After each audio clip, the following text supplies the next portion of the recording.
All right. Welcome back to Primarily Speaking, the show where we love to talk shit and give all our personal opinions on a plethora of topics from entertainment, sports, community stuff, politics, and then just random news. I am your host with the most, man, with the gas, Mr. Poppin' Two Quarters. Let me get in that ass. It is your boy, T Prime, and Azul to the 25. And you know, I am the total package Rex Darrow. Doing it once again. We glad to be back. We got a lot to talk about. We about to get into it, but we need some introductions right now. That's right, baby. It's Hannibal, the down south Georgia boy, coming to you live and direct from the Madhouse. Y'all already know what it is. It's two big niggas in your screen, and I'm gonna go ahead and pass it on to the other. Yo, it's your boy, Lando, Q, the body with Brown, the big man, slam it down. I came from Alabama to lay it down. What's up? And we also have a very esteemed guest with us today. Coming in for the third time. Angry man. Angry man. Light-skinned Leon. Hey, thank you, fellas, for the warm welcome once again. TG, the light-skinned Leon, coming from you from where I'm at, live from the DMV. You know, I'm traveling, so I got to make sure I, let y'all know where I am located right now. I'm in the DMV. It's nice and sunny out there. No hurricanes coming through. But I'm here, man. Thank you for having me again. That's what's up, man. That's what's up. Welcome to the show again. We have a lot of shit to talk about today, fellas, man. We got a whole laundry list of shit going on. Before we get into anything, though, I do want to take the time to say, rest in peace to Mr. Chadwick Boseman. He passed away this past Friday at the tender age of 43 from stage 4 colon cancer. That he's been battling since 2016, as far as we know. It was very abrupt, very sudden. Nothing I would have expected, but man, that was a big hit, man. That hurt, to be honest. That actually hurt to see that he passed away, man. I didn't know him personally or nothing like that, but man, I felt like he meant a lot to our community. You know what I mean? As far as the roles that he played in the several movies that he did, even during the time that he was diagnosed with it. So I think we lost a gem, fellas. Yeah, we did. He been that dude, man. Outstanding. He put his imprint in a short period of time, and he was very impactful with the roles that he chose to play and how he played those roles. He'll never be forgotten. No, man. That one hurt, man, fellas. That one really did hurt, fellas. We have to acknowledge some of the poignant movies that he did do, like Marshall, where he played Thurgood Marshall. The movie 42, outstanding movie. Jackie Robinson. Get On Up, where he played on James Brown. Great movie. I don't know if y'all saw this, but Message to the King was a really good movie, actually. Yeah, Message to the King was a very good movie. And of course, the role of Black Panther that he reprised in several movies, Civil War, Black Panther movie itself, Infinity War, and Endgame. Phenomenal actor, I think, from what I've seen. But man, that one hit me hard late Friday night when I saw that. Hey, don't forget about the last role he played in there, man. The Five Bloods too. Yeah. I'm just about to say that too, Brown. Five Bloods, man. That was actually a pretty good movie too. And 21 Bridges. Yeah, 21 Bridges. 21 Bridges. I did not see that one yet, but yeah, that was definitely another movie he did within the time. That was a good one. That was a good one. I'm gonna have to check that out, man. You know what's crazy about this? This shows, man. You talk about determination and hard work. Bro, he did all that while he was sick. Yeah, man. Right. And the people on sets was like, they had no idea. Like, he came to work and he put in his work just like normal. Like, he had no idea that he was. And earlier this year, it was photos of him. He had looked real small, even when he was at the All-Star weekend doing the dunk contest. He was noticeably small. Right. And people started to concerned about his health.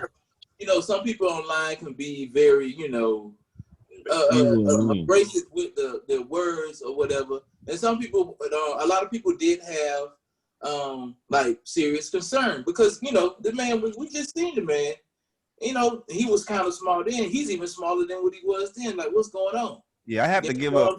Maybe it was for a movie role or whatever. I want to commend. Came together.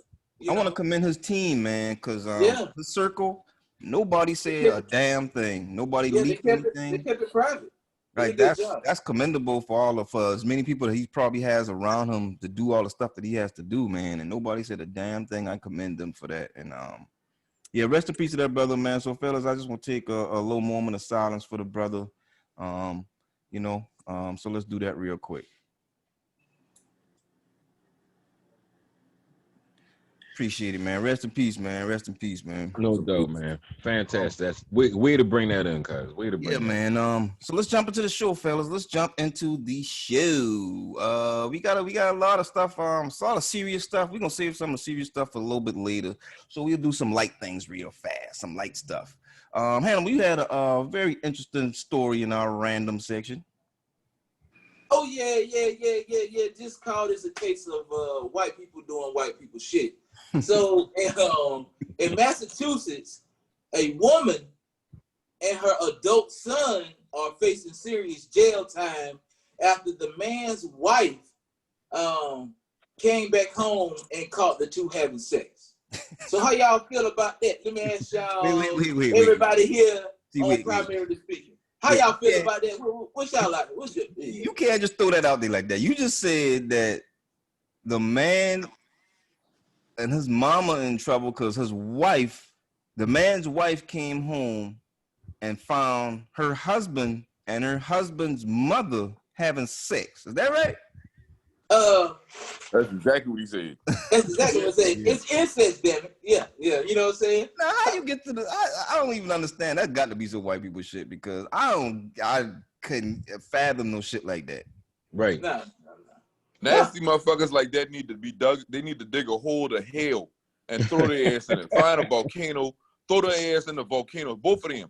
Because there's nowhere in hell you having sex with your mama, man. And your mama, there's nowhere in hell your mama letting you have sex with. I just know how to. Let's hurry up with this topic because that shit is disgusting. And it's rubbed me the wrong way. I saw the same article that you saw, Hannibal. I saw while I was at work. And I let a couple of my coworkers listen, you know what I'm saying, look at it. And we moved on because it just was it's unbelievable. But these are the same people we arguing about our freedom with right now. You know what I'm saying? They think it's cool to sleep with their mama. You know what I'm saying? It's bad enough they already sleep with their brothers and sisters, sleep with each other like it's nothing. Brothers and sisters can marry each other, I think, in some places, if I ain't mistaken. So if brothers and sisters is sleeping and married, I guess mama ain't got no problem with, you know, if daddy gone, you know. My issue is not only did the mother willingly had sex with her son, but the son willingly had sex with the mama. What kind of fucking family is this? Listen, fellas, that ain't the first time they did that. That's not the first time they got caught. That ain't the first time they done did that. But hey, let's leave them and that incest bullshit on, and let's bounce on to the next random topic, baby. Absolutely. Yes. But I was gonna say before y'all close out, that shit been going on since Roman times. Yeah. When we ain't in Rome, you know, they say well in Rome, but this ain't Rome. Hey, we ain't in Rome, and that damn sure ain't doing this. This is not Rome. But check this out, man. We're gonna take this international when we go on this random news tip. And out there in Greece, you know, a baby, a child, a 5-year-old was rescued by a ferry after being out about a mile out in the Gulf of Corinth, or whatever it was, out there in the ocean. Yeah. So wait, a 5-year-old was floating on a floaty. Yeah. Just in the ocean. The authorities need to check and see if that baby got life insurance, because the parents must have been trying to get paid. Yeah. To let your 5-year-old go out in the middle of the ocean. You ain't bothered to try and run down the beach and find somebody, a lifeguard with a one of them floaty things. They did. So how the child get rescued by the ferry and not by the parents? I don't understand. Impossible, man. Why is your 5-year-old child far enough away from you that they can float away? Yeah, 1 mile the first time. Apparently, this is coming over there with them. Children floating away. That's even more reason for it to not happen again. Because if people have heard it on the news before, you know that's like people who kids get hit by cars running in the street. So when you go out somewhere with your child, you gonna make sure you holding their hand. Yeah, children are known to just go running out when they see people. So if you go to the beach and it's common over there for kids to be swept out a mile out the ocean on floaty devices, why the hell would you let your kid get out of arm's reach from you if they're on a floaty device in the ocean? Right. Like, I'm just- they had no 1 tether mile out. or something like that, some kind of rope or something that to attach to the shit so to make sure, because this shit happening all the time. I'd be doing everything in my power to make sure that motherfucker ain't going nowhere. Word. I wouldn't even be going out that way. I wouldn't go to that beach. My kid wouldn't be going to that beach. It's ridiculous. All that's something behind that, you know. But that once again, that ain't the Insurance. first time to try that. Yeah, Insurance. Man. We want Somebody to trying to understand get this, that's some open knees. I mean, some open knees, some overseas bullshit. You know? Open knees. over these. Hey, whatever it is, hey, whatever it is, it has us baffled. You know what I'm saying? You know what I'm saying? We can puzzle, a little puzzle. You know what I'm saying? Now I know y'all. We've been talking about Fort Hood a couple times, and I mentioned. I think it was last week. I mentioned it. You want the meatballs? The who? Oh, I mentioned it last week about Elder Fernandez, Sergeant Elder Fernandez from Fort Hood. He was missing, and now his body has been found near some train tracks, not far away from Fort Hood, and I guess they're gonna be doing what they call an autopsy and trying to figure out cause of death. At the article I read make it seem like there's no foul play. There didn't appear to be any foul play, but a body just by the train tracks. That's foul play in itself, right there. That's the evidence right there. It's a Unless you get run over by a fucking train. Go get hit by the train. That's foul play. Right. What the That just ain't make no sense to me, but they trying to. I think Fort Hood doing everything they can to cover their ass because there's something going on at that fucking base, man. It is something going on at that base, and that guy, Elder Fernandez had put in a report about some sexual assault or something like that.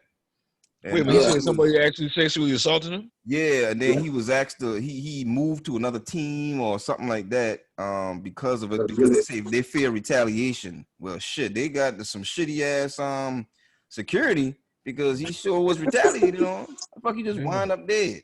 Man, the same way. I can't remember who it was. I think it was either Killer Mike or David Banner. They was talking about how, you know, the things that need to change, you know what I'm saying? Like what we need the NFL players, the NFL owners, NBA owners, baseball owners to help with is they're the same people, like a lot of them owners, like I think they had like 9 NFL owners supported Trump. They put in, you know what I'm saying? They put money in his cabinet, millions and millions.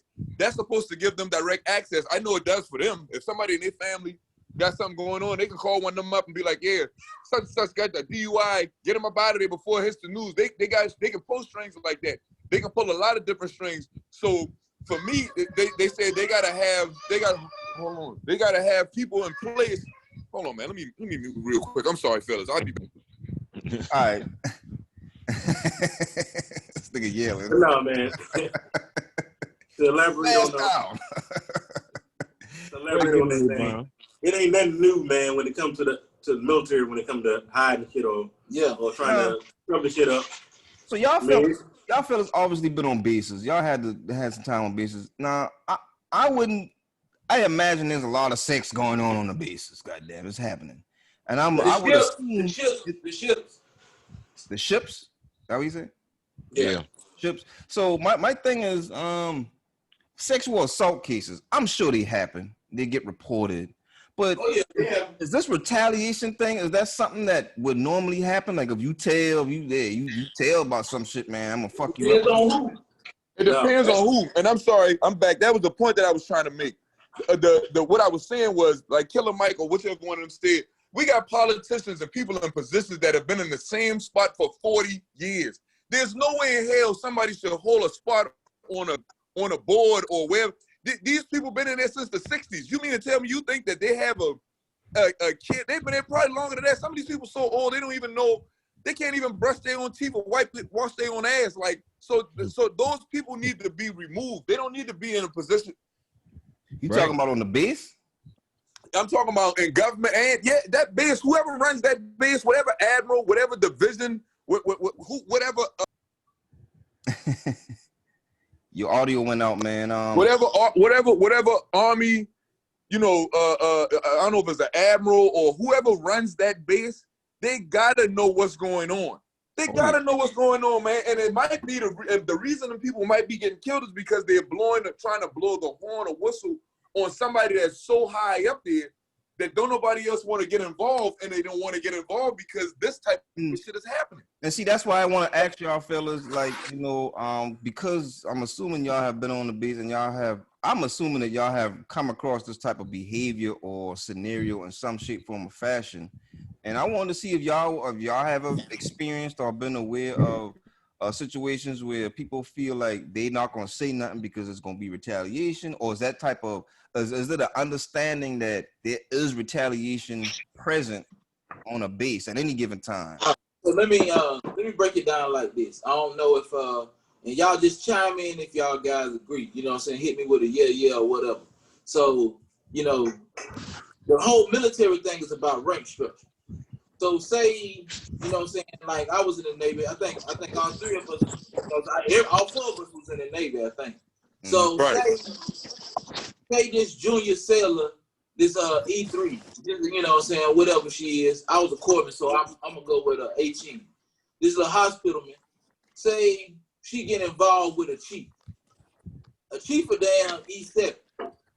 You know what I'm saying? Chief probably done been in good 16, 17, years already, maybe 20 already. Right. You think that little hospitalman gonna want to go say something about that chief? True. You think you know what I'm saying?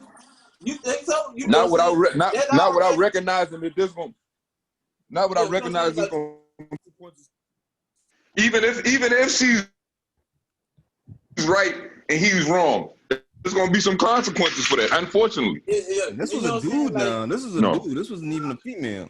Yeah, that make it worse, man, because I think this sexual situation go different, and you know how that type of shit play out on base. Oh, yeah, homosexual. Even still, and and if that happened to him, because what they tell you, remember when you first went in on Rex, and they show you the little videos, and they tell you about the people who the guys who were raped at some bar out in town or whatever like that. You know what I'm saying? Yeah. It's plenty of dudes that probably have been sexually assaulted. They never say anything because they scared to say what I thought. Hey, T, you sound dragging a little bit, brother. But because I was very confused. Yeah, I think they call that "don't ask, don't tell." Yeah, don't ask, don't tell thing. All of that. Okay. Yeah. Yeah. And if you tell, you getting a cold red. Yeah. That shit. Hey, don't ask, don't tell went out the window. That shit gone. That cold red shit from A Few Good Men is real? Yeah. Hell yeah, that shit real. God. It's like Dog. Man, we did that in boot camp. It's like that in the federal government, Yeah. private organizations. This shit throughout the world. Everywhere. Think about it, the military is nothing but a representation of the country itself. Yeah. That was the point that I was making. I think that I tried to use politicians as an example, but right. Yeah, with the military, it's the same as politicians. They have these admirals, they have these, senior master chiefs, lieutenant commanders, captains. They be in positions for so long. They be in the service 40 years, 50 years. They don't want to leave. They don't do nothing. Right. But Look at our favors. And the military, from what I understand, has their own system. They don't abide by the same hand over hand guidelines as the rest of the citizens do. So That's right. That's the handle Uniform Military Code of Justice. That's what it's called. Yeah, you gotta the UCMJ. You gotta have it in place. But if you get charged out in town, you still gonna face consequences on that base. Yeah, you're gonna get court-martialed. Oh yeah, and you're up in that brig or wherever out in Leavenworth. Yeah, I was just curious about that because I'm like, it's so much happening from that one base. Why is it not regulate? Trust me, who can regulate the base? Like, can anybody do anything about it? Nope. Yeah, they can. Nope. Because you know why they can't, because they don't want to. Exactly. I was just about to say, if the man is in control of that base, whatever admiral, Hold on, I'm gonna wait till I get They back to moving the probably stuff in the house. breathing So down. go ahead, y'all. My bad. I'm gonna switch. They probably already down there in his office, in his face. Like, Up look, his dog, ass already. you gotta control this shit, man. Well, we gonna have Yeah, to do something about it, they probably up his ass Sounds already. good. Thank you. man. That was But just think wild, about- man. Hey, Brian, before you cut it off, think about this. Remember the captain of the ship that was out to sea and all them kids caught the COVID or whatever? Yeah. Yeah, He whistle blew and told the news about the shit. yeah. Thought they did him right. Yeah. They fired. They kicked his ass out. Got him out of there. Forced retired. Hell yeah, I saw that. That's sad. That's sad, but that's the military. I mean, that's what you kind of. But let me take that back. I don't mean It's not just the you just military. gotta The take military whatever happens. I don't mean that, but when you sign up for the military, they're in It ain't just control. the military though. the military is the representation of the country itself. The military is only about 1%, 2% of the country. So it's about 1 million to 2 million people that serve active duty at any given time.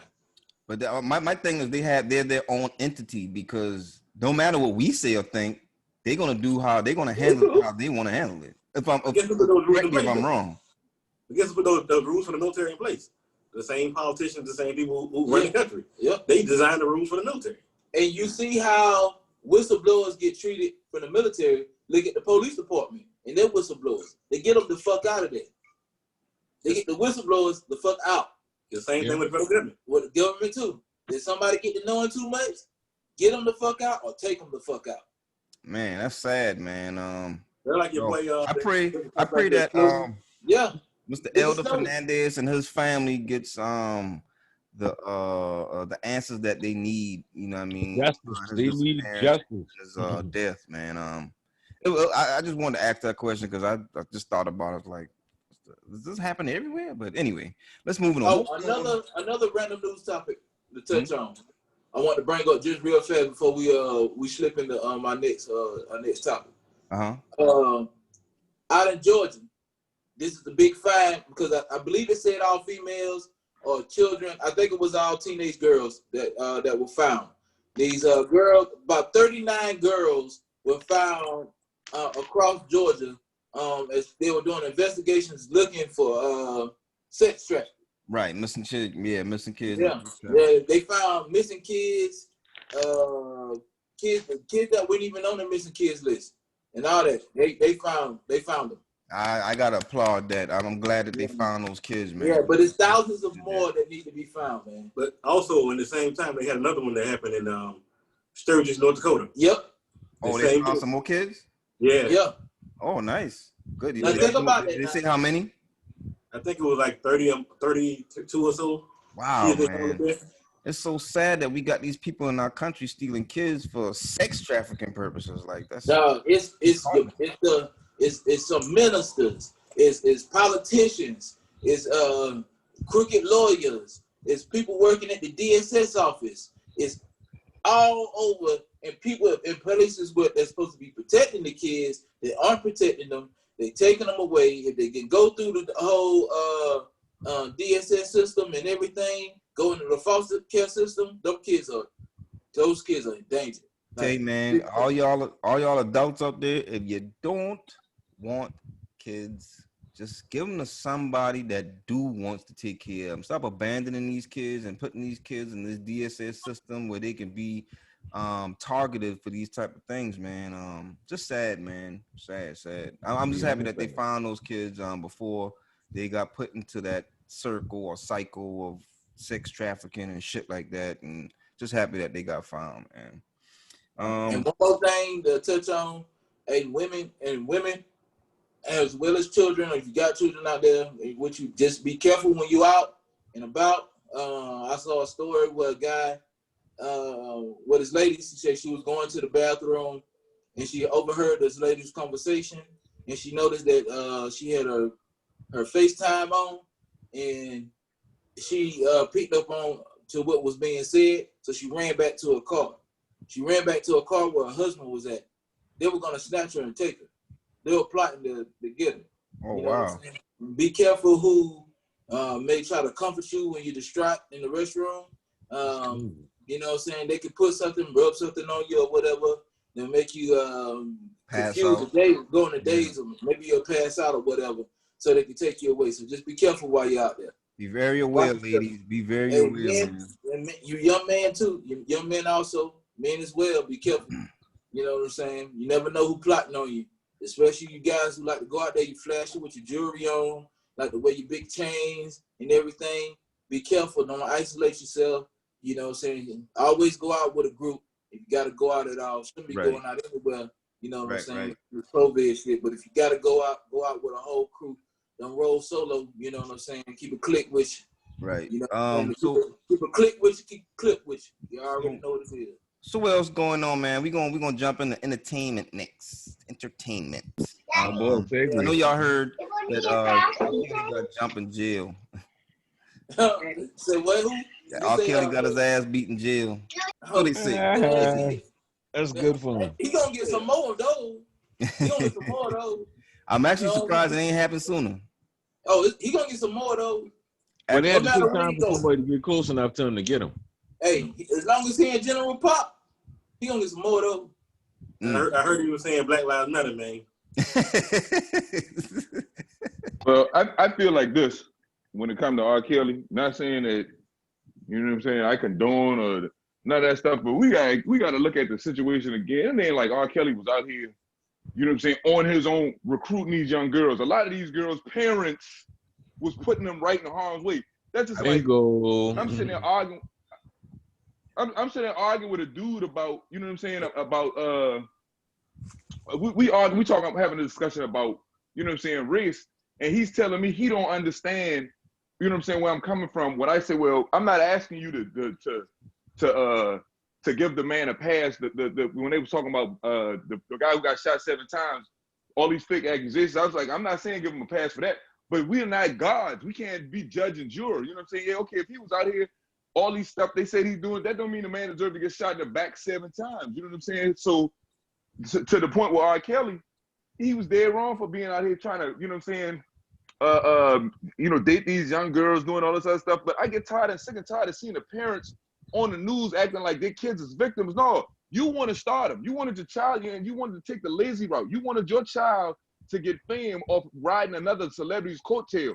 It wasn't as if you didn't already know he had a history of doing these things. Very true. And these parents still put their kids in harm's way. So it's a double-edged sword for me. Do I think he is getting what he deserved? Yeah, he already in jail.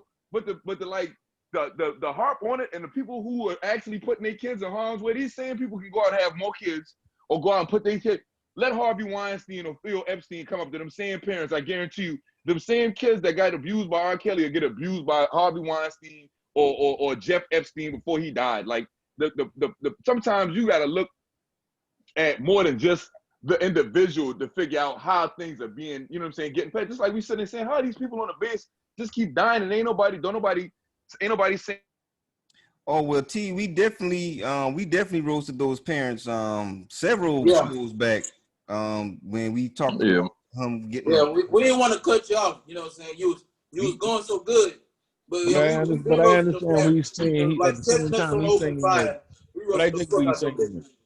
I think we're saying because at the same time, even when we've been talking about that, them parents are more culpable than him. Because you got to, first and foremost, you got to protect your kids. This man had a history since we've been in high school. Since that long. Exactly. Into Leo, High man. school. Well, I flew for him. Yeah. Yeah. They were running older enough. Yeah, way older. Yeah, and I mean, yeah, and I'm glad y'all point that out because I'm the wisest motherfucker on this. That mean that mean it should really be known. But that mean it should really be known. Now that's yeah. You hear the youngster talking. He always running his mouth, but that's the truth for real, dog. But like I've been saying before, I was so rudely interrupted. We got to put the onus on them.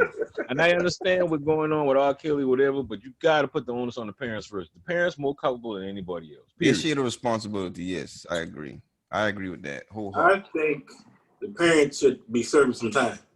Yeah, That no will. doubt. No doubt. Yeah, because that's endangerment to a something. child, right? Child endangerment, Yep. right? Yep. I agree with that. Yeah. I agree with that, fellas. I do. Something. Because ain't nowhere in the hell, I ain't got no daughters, but I ain't going to take my 14-year-old daughter to an R. Kelly concert. No, that's just stupid. Why would you even? Exactly. And then hand her over to him like here. Yeah, go Her get with these- that. Exactly. What the fuck wrong with you? R. Kelly. You know that's R. Kelly, right? Exactly.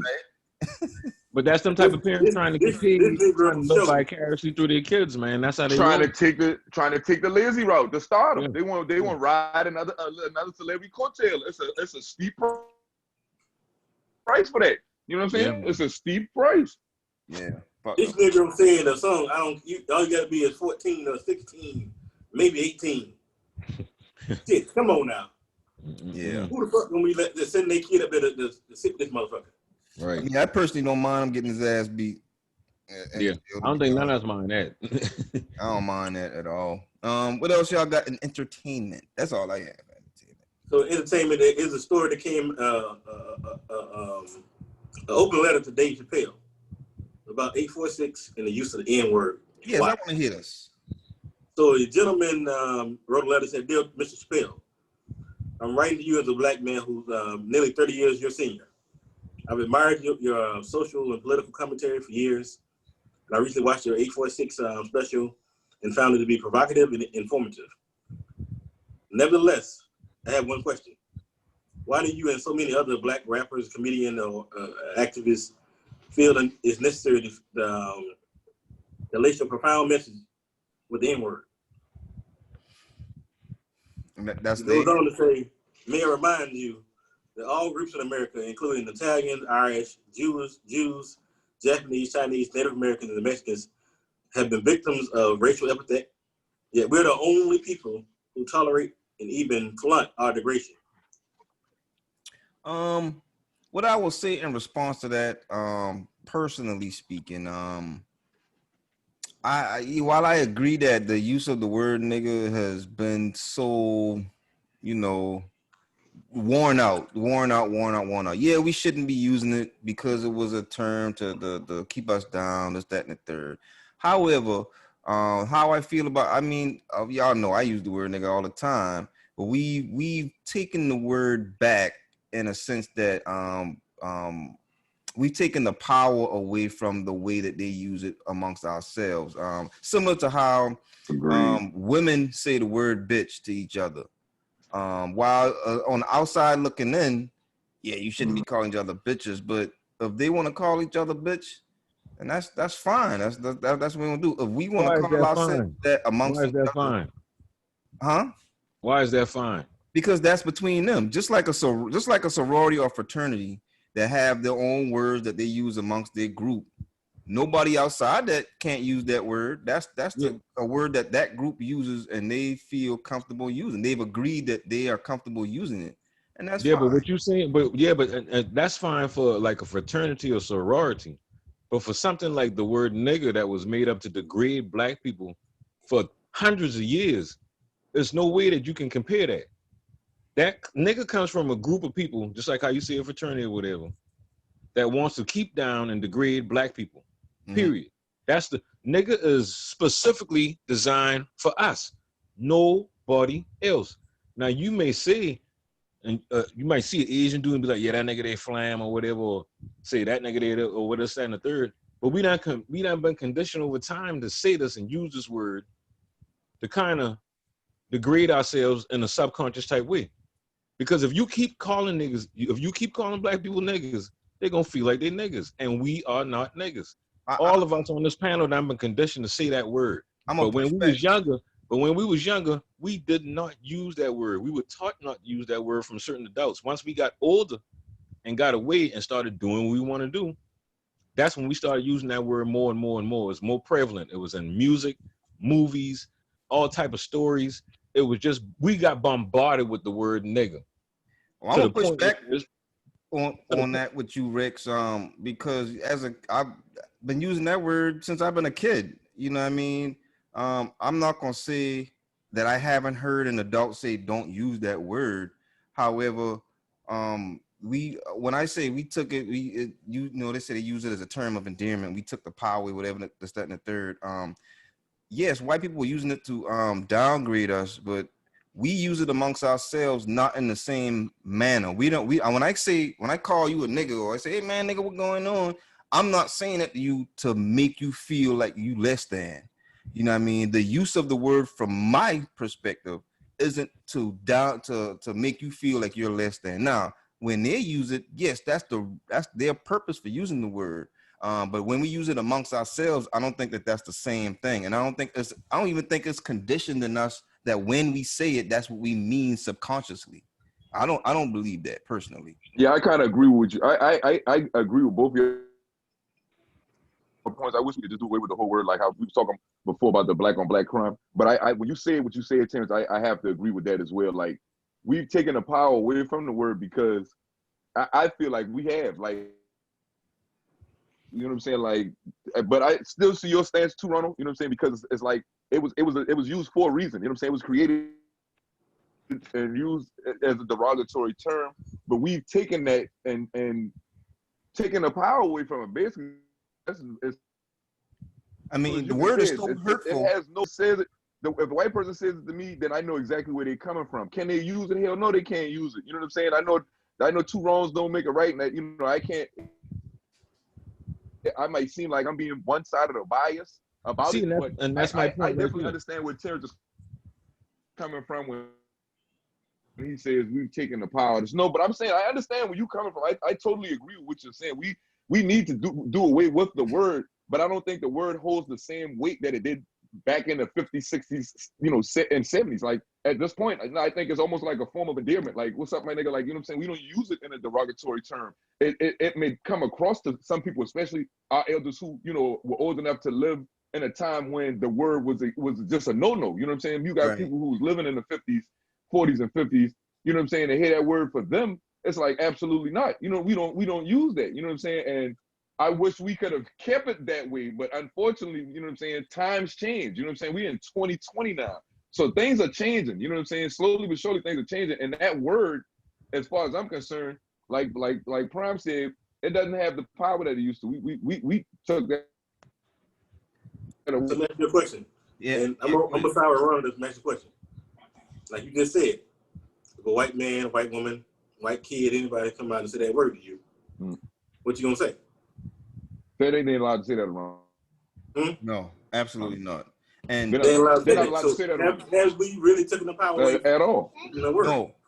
I think the difference is, I'm talking about within our community. I'm talking about No. So this letter he wrote is about them using the word in their skits and their sets. Right. The entertainers are still using it, and they're using it to entertain mostly a white crowd sometimes. Right. So have we really taken the power away from the words? I'll say this. No. White crowds, when he's using it in front of white crowds, they be on eggshells. Like it makes them more uncomfortable than it does us. So yeah, I think we have taken the power away from it. Like because the comedy is a comedy show. They're supposed to be having a good time, but as soon as the nigga starts spewing the word around nigga in a room full of white people, that laugh they was doing, laughing at the joke a little bit before that, they're gonna slow that laugh up a little bit when they hear that word. Yeah, so I feel like we got that power over that word, because a lot of them, you say the word nigga, they ain't about to be laughing like they're hysterically behind the word nigga. They gonna laugh at a joke. But as soon as nigga is added into that joke, some of them gonna look around the room and say, let me make sure the black people laughing before I laugh. That to me says we took the power away from it. I get where you coming from, but I just feel, I just feel differently about it. Hannibal and Brown, I want to know what y'all take. I think the three of us have said how we feel. I don't know what y'all think. I stopped using the word, and then it came back again. But I stopped using the word when I was my third year in the Navy, when I was out in Japan. Right. And I heard an Asian chick say nigga, and I almost tried to choke out. And I started using the word ninja. Like, you motherfucking ninjas out here now. Okay. Right. Like, I ain't gonna say, I don't go to the nigga that often unless the nigga to piss me off. And what about you, Hannibal? So, I'll put it like this, man. I do mine through writing. So, whenever I write something down, I try to, it ain't even a try anymore. So, I've been trying to move it more over to, like, me and my everyday talk. Like, when I write, like, music or whatever, I don't use nigga when I write. Half the time, I don't even use profanity when I write. So, I was like, if I can do it like that when I write, then I can do it like that when I'm speaking. Now, it's a work in progress. You know, oh yeah, it's a work in progress because I can let it go. but let me at say, the let me say same this to y'all time, brothers too, I'm man. better at it. I'm a lot better at it. But I just want to say this too. I commend y'all, man, because I've tried myself to try and you know what I'm saying, debunk it, like take that word completely out of my vocabulary. And it's a lot harder to do than you think. You know what I'm saying? yeah. But I don't knock y'all for trying to do it. And I think that the more people do it, you know what I'm saying, and they encourage others. I definitely encourage each other to stop doing it. Like, it could be an issue because some of these young kids that's coming up, like I got a 3-year-old sitting here right now.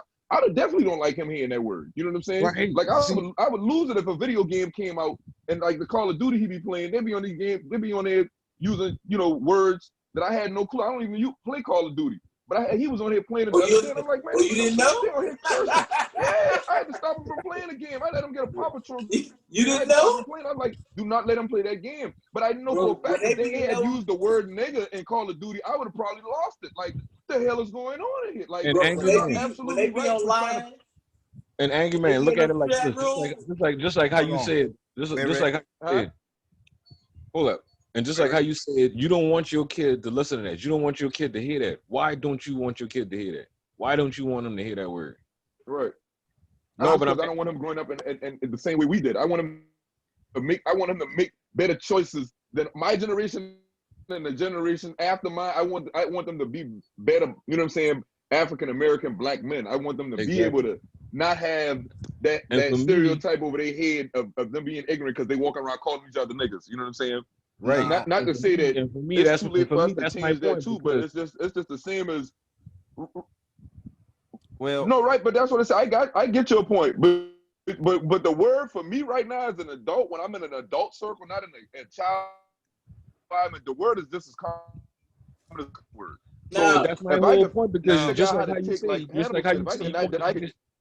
but just like how you say, you want the next generation to do better. So it's more prevalent to just try to stop using that word. Because for me, in my opinion, I've tried since brothers and sisters been starting to use that word more officially and more, you know, prevalent or whatever, I just feel like black pride done going down a lot, dog. And a lot of people don't see it that way, but that's the way I see it. Yeah, I do, because you can say like this: when in the 60s, in the 50s and 60s, they had black families. The black families stayed together. Dad would get the big piece of chicken. He been doing everything and running. Now all of a sudden we talk about nigga this, nigga that, nigga this, nigga that, nigga this, nigga that. It's a domino effect or something like that, because you constantly tearing yourself down year after year after year after year, hearing that and thinking that you that. Even on my timeline, this brother put, how can you call yourself a real nigga if you're not taking care of your kids? And I responded, he is a real nigga. That's why he's not taking care of his kids. Right. Because a nigga is an ignorant person. He has no type of ambition or nothing like that, whatever. That's my definition of nigga. Now, just like how y'all say, we all use that word. We've been conditioned to use that word. Straight up. No.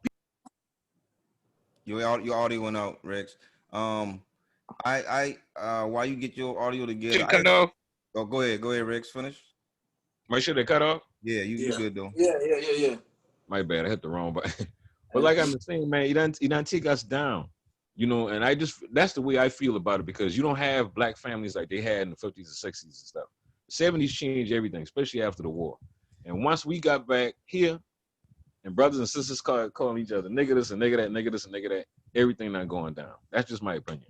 Now I think I agree with you, T, that in my generation, I mean, unfortunately, just like you say, Rex, we been conditioned with it, and I'm not gonna lie and say I'm gonna stop using the word.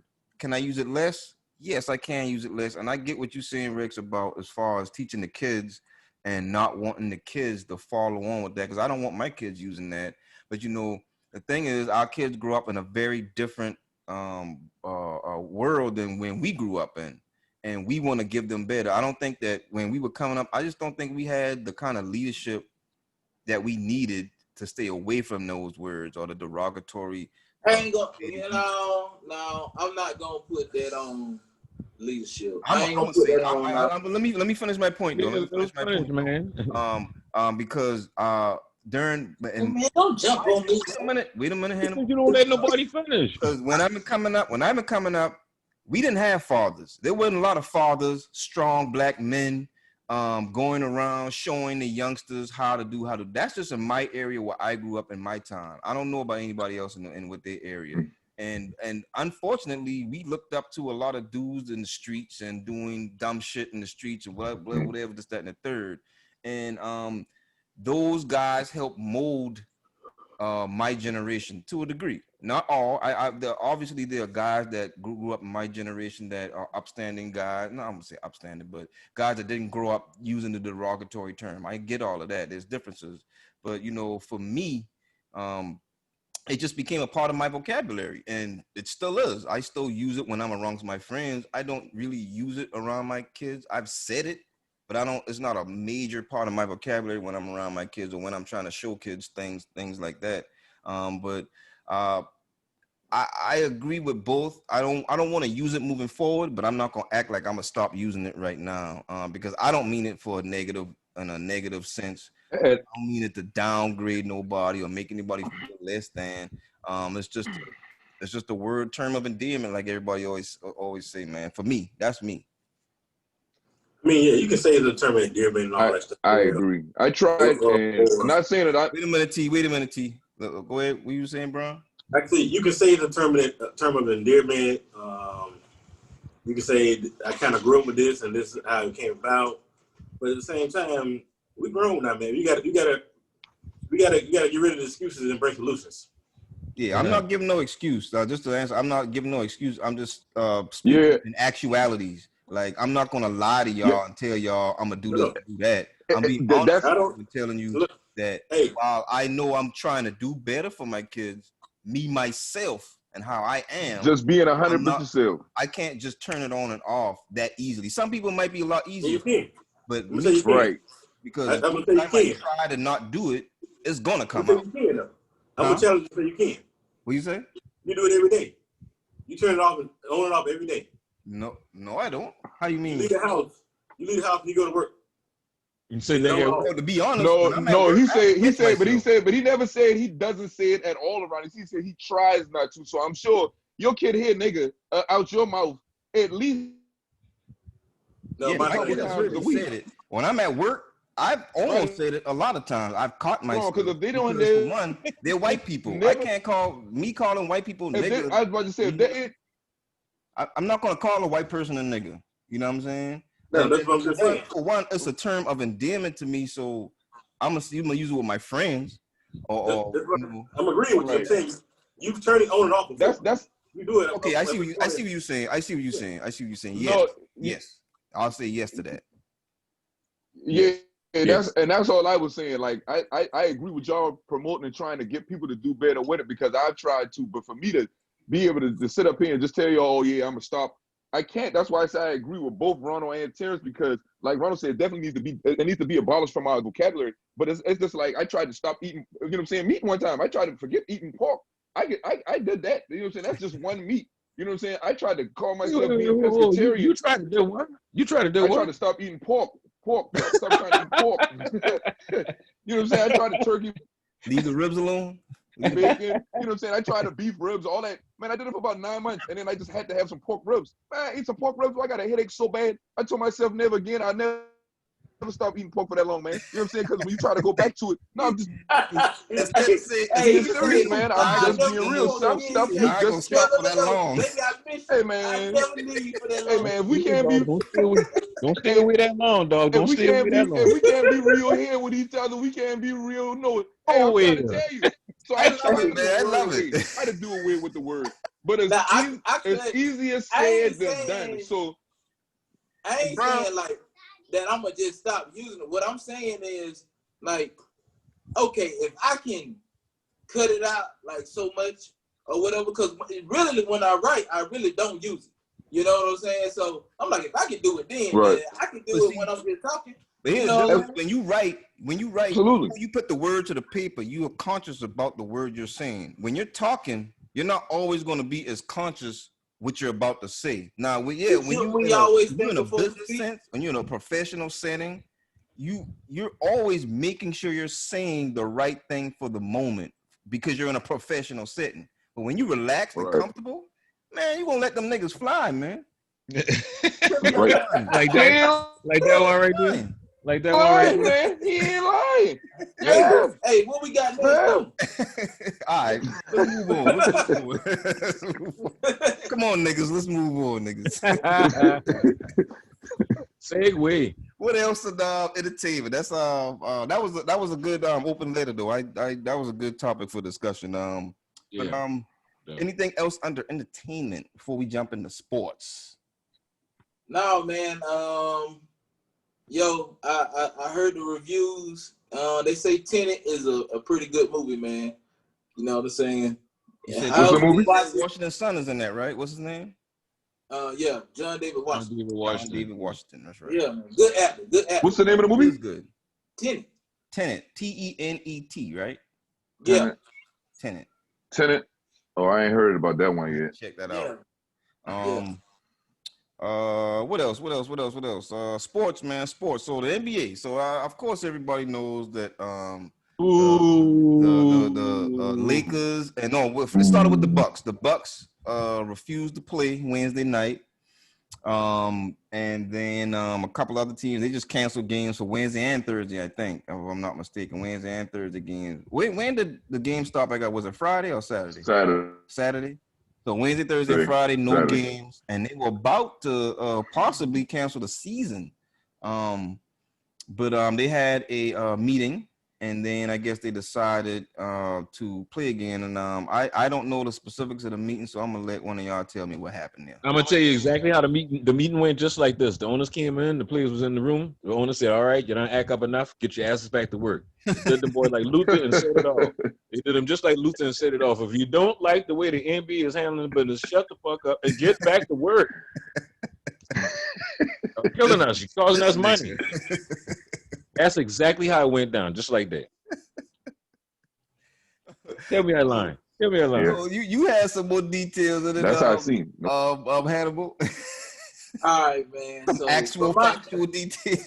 Word for word, verbatim.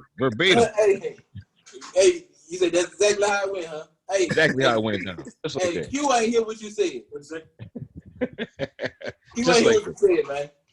Oh, he didn't hear? Oh man, No. damn man. Tell Listen, him how it went. Brown. Hey Brown, listen. The players was already in the room. The owners came in and be like, "All right, you're not acting up. You're throwing your tantrum. Now you're gonna get back to work." Like Luther said it all. If you don't like the way the NBA is handling business, shut the fuck up and get back to work. I'm gonna tie it into something else, Ryan, that we talked about a couple weeks ago. Remember when I asked the question about reparations? Yes. So somebody asked what's his name, the Senator Bernie Sanders about reparations. Right. And Bernie said, at this point when you ask me about reparations, I can't give you a yes or no answer about that because you haven't told me what you wanted. Okay. So the players, when they did the strike or whatever, the pause, strike, whatever you want to call it, they went together already in unison on what they wanted. And that was the gripe So between the players. you don't know what you want to get from this strike, then how can you continue the strike if you ain't got no plan in place already? That was the beef between. That's why the Lakers and the Clippers was like, "Yo, this is what we want," but the other players was like, "No, like we should keep playing because we can do more here." Like we I still don't understand that rationale. So we as I can break it for you. I can break it down for you in layman terms. so The we as players black who ain't people making have- millions. Wait. The players. So we as black people still have not gotten to the point where we got all this demand together yet. Yeah, that's what he's saying. It wasn't no demands. Nobody had it wasn't a plan. They were all everybody wanted to be on the same page. It's something that was already talked about and everybody wanted to be on the same page. But then when it happened and they said, let's keep going on, that's why you only had two teams that was like, yo, we done for the season. And that's why you had all the rest of the teams was like, no, we not. So why you just can't make some type of plan while you Yeah, on I guess strike? if it- Why you got to go back to work? They tried. Yeah, that's my point.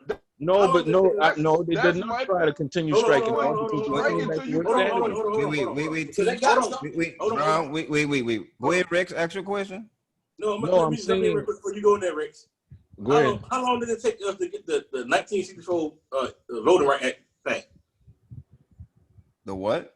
The voting right, 1964 voting right. Voting Rights Act of Which 1960. nobody had an actual plan on what you wanted from white America at the time until they got together in a group and sat down and said, look, this is our list of demands. This is what we need. Equal rights, equal protection. So we need to keep playing basketball until we come up with the demands. Nah, No, stop playing the You're game. not saying that. I'm not saying that. No, I get what we still have not come together what as a y'all are group. saying. I'm not. You're right, but why we got to keep playing basketball and come together? No, we can put the basketball in the back. No, he ain't saying play basketball. He ain't say play. He's not saying nothing about playing basketball. He's saying this is why what they did failed. Yeah, because they didn't have. He ain't saying you got to play basketball. He's saying the strike which they tried to put together. The reason it failed was because everybody wasn't on the same page. No plan was in place. Well, in my opinion, no plan. Go ahead and say what you was gonna say, T. My opinion, in my opinion, I feel what you're saying. I agree totally with what you're saying. They didn't have a plan, but to me, if we don't have a plan, that to me says gives even more reason why I need to stop to focus on a plan. I don't got time to play a game. I want to stop and focus on a plan. Well, that's you can say that them stopping and not playing is taking food out of there. Yeah, I mean that's why everybody. That's what I'm saying. Yeah, you got to have a plan, but the reason the plan isn't together because you got majority saying let's do it this way, and you got a small piece that say no, let's do it this way. Let's not do it at all. All right, so my thing, real quick here, fellas. Right, my thing about that, because I kind of agree with you on that, T, where you say we on Wednesday said we're not going to play, but by Friday you're saying, well, we don't have a plan. I don't think 2 days is enough time to say we have a plan now for why we on strike. No, we siding with wait a minute. For one, everybody's emotionally charged by the stuff that just recently happened as to why they even started it. And they need to settle through those emotions so that they can think clearly to devise why they don't want to play or whatever they want to do. I don't know. Maybe they still want to play. I'm about to nip this in the bud quick. Watch this. That is. Wait a minute, T. I don't know what that is, but they still need the time to put it together. I got you. Give me 72 hours to come up with a plan. It isn't fair for you to say we don't have a plan. May I say one thing? Together the plan. And until we can I say one thing? We shut shit down. And then I just want to say this one thing. This ain't even the NBA season. This ain't even the months that they play the games. They restarted the season. So for them to say everybody ain't on the same page, this is the off season. They're playing at a time. First, they're playing in a bubble in Orlando. All of the teams are not playing. It's only the teams that made the playoffs are playing. That's one. Two, matter of fact, one is there in Orlando in a bubble. Coronavirus is still out here.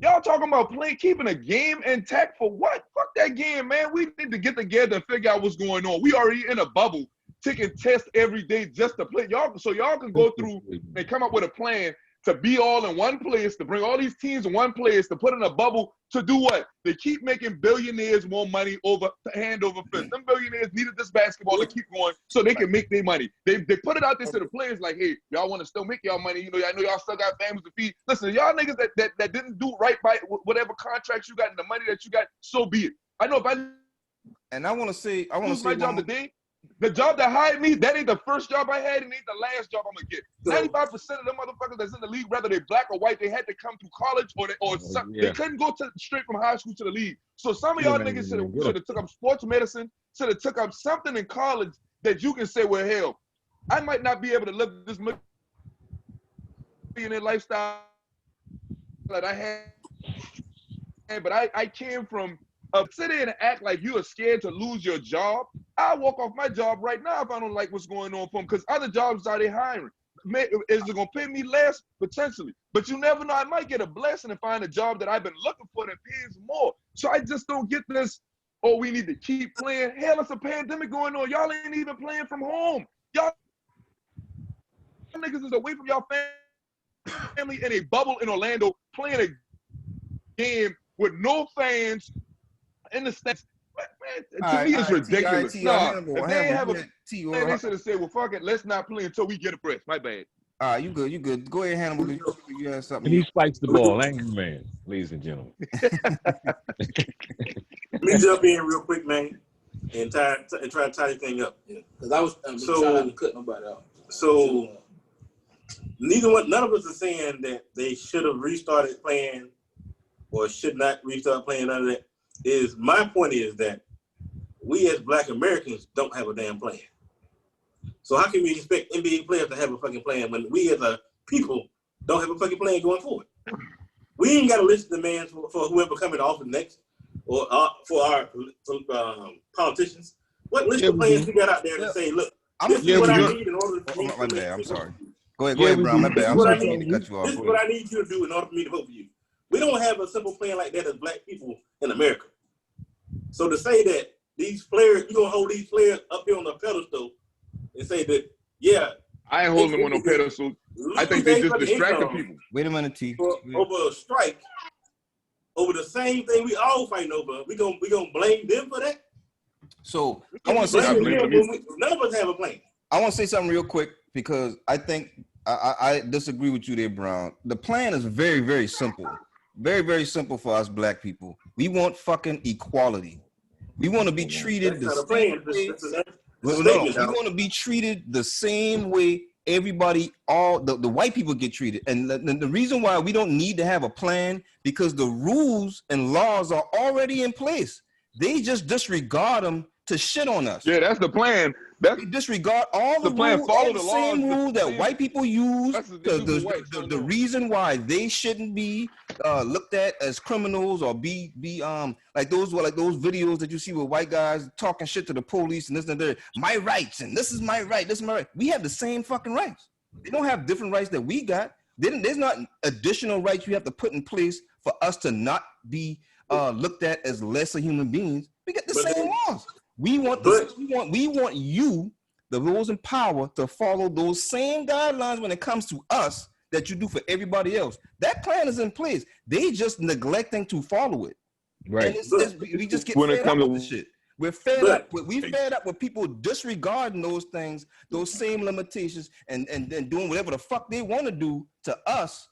And then we just gotta shut up and dribble. We just gotta sit there and take it. We just gotta sit there and do whatever you want us to do for your entertainment. Fuck that. Fuck that. Give us the equality that we deserve, that we are earned. Yeah, that's right. And we won't have nothing to gripe about. But We don't need a plan for that. That's already there. Well, hold on. But to them, you just going in there and saying we want equality. That's saying nothing. How do you mean that's saying nothing?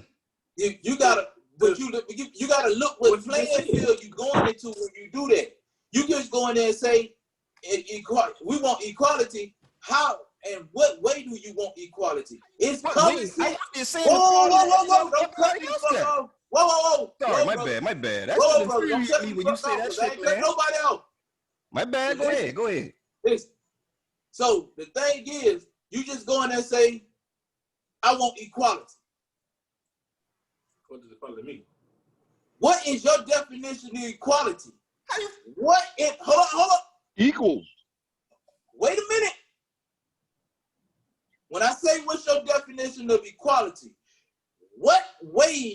in what ways you need to list out in what ways equality is equal for you. In what ways, the minor ways, the cracks and crevices of everything and every plan, little details saying exactly what you need to feel as if you are equal as a group of people. Not just the word equality, the very principle and every other detail of what equality is. You can't just say one big word. You need more. You need Why not? It. Why can't you just say body. one big word? You need the tissues and the organisms and everything to come together to form all of it.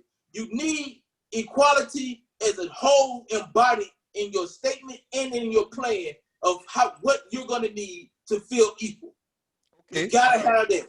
All right, so I'm gonna answer you. I'm gonna answer you with this right here. Cause I had to take my headphones off for this shit. Cause I can't even believe you, as a proud black man, would come out your mouth and say that we have to detail out what equality means. Equality means to us. So then we have to detail it out. Well, if you would listen to what I'm saying, whenever you step into a different playing field, it has to be said like this. Yeah, we deserve equality, but we can't just go in there and say we want equality because now, just like I've been saying, I had to mute your ass because you don't fucking listen. You don't want to listen. I let you finish everything you had to say, and now let me say what I got to say. Now, you just say we need to detail equality. Nigga, I'm sorry. Nigga, the equality is already laid out because every American is deserving of the same laws that the white people get. Why can't we get the same thing? Why do I have to tell you in detail to treat me like you treat him? Why do I have to do that? Why have to say, in police stops, I want you to give me the same rights as you give white people. When we come to business meetings, I want you to give me the same opportunity that you give. Why do I have to do that when it's already laid out?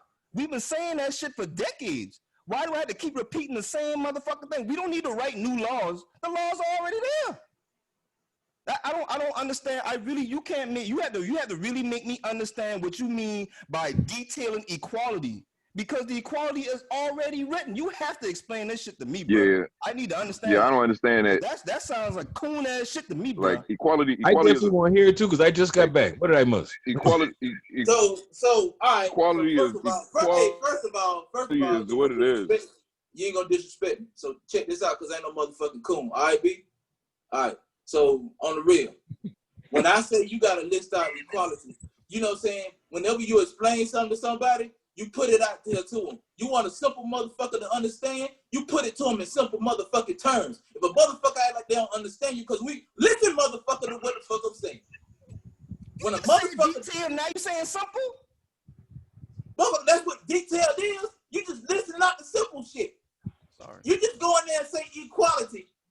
Yeah, they're gonna look at you and like, okay, you want equality. But in what way do you want equality? That's how they gonna look at you. That's what I'm saying.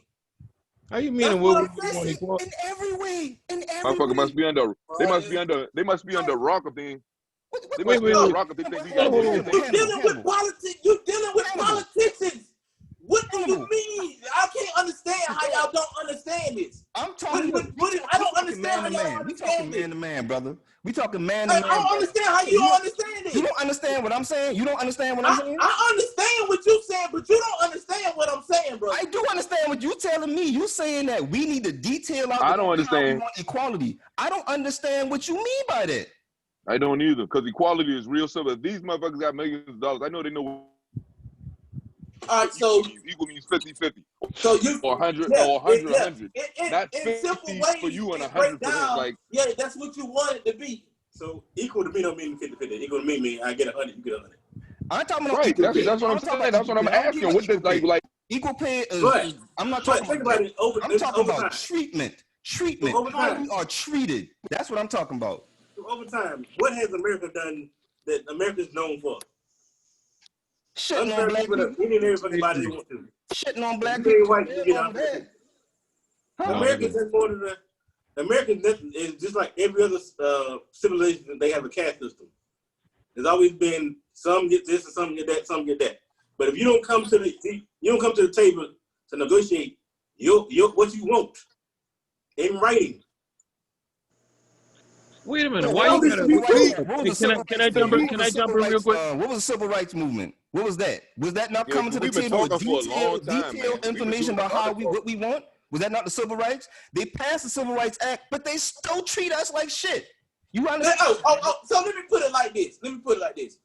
When you write out, when as a child, when you wrote out a Christmas list and you said you said exactly what you wanted, right? Mm-hmm. All right, then you ain't just write on the paper. I want some gifts, right? That's totally different. That's not. That's the same motherfucking thing I'm saying. I don't understand. If y'all don't understand, what the fuck, bro? But that's not the same thing. I've been looking. Go ahead, Hannibal. When you ask somebody for a raise, they're gonna ask you what you did to get a raise. Whenever you do that, you gotta write out that. You gotta show the proof. You gotta show this. You gotta show the details. How you want to be treated? Why you want this? What's the list of demands? What you want? Just saying you want equality is not saying enough. You gotta say more. So You what gotta is the say civil more. rights? So let me ask you, what was the Civil Rights Act then? What Man, was we that? done talking. Hey, Was listen. What is Civil Rights Act? Was that not a list of Wait a things that minute. we wanted? Man, I Hold on, can't let believe me you call me a motherfucking cool nigga. let me Yeah, get Man, in real let's that quick. move shit you past saying that, sounds man. stupid as fuck. Let me nigga, get What in was the real Civil quick. Rights Act? Fuck you. I want to answer that question. I want you to answer to me, what was the Civil Rights Act? If that wasn't detailed, then tell me what was that.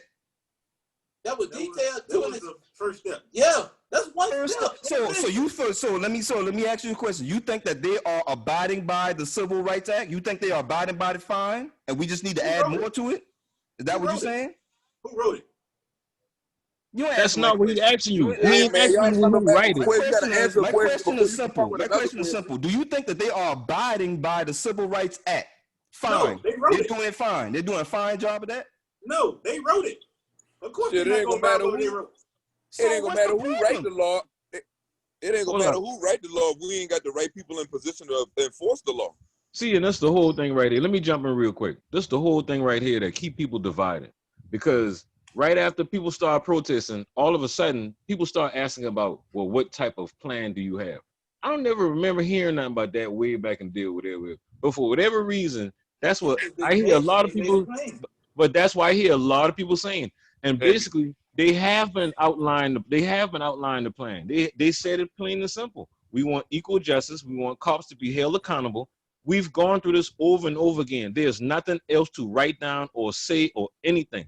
They know exactly what we want. And to make my point about the NBA and its players, I think it was grandstanding anyway, because the young man died. Well, he didn't die. He got shot on Sunday.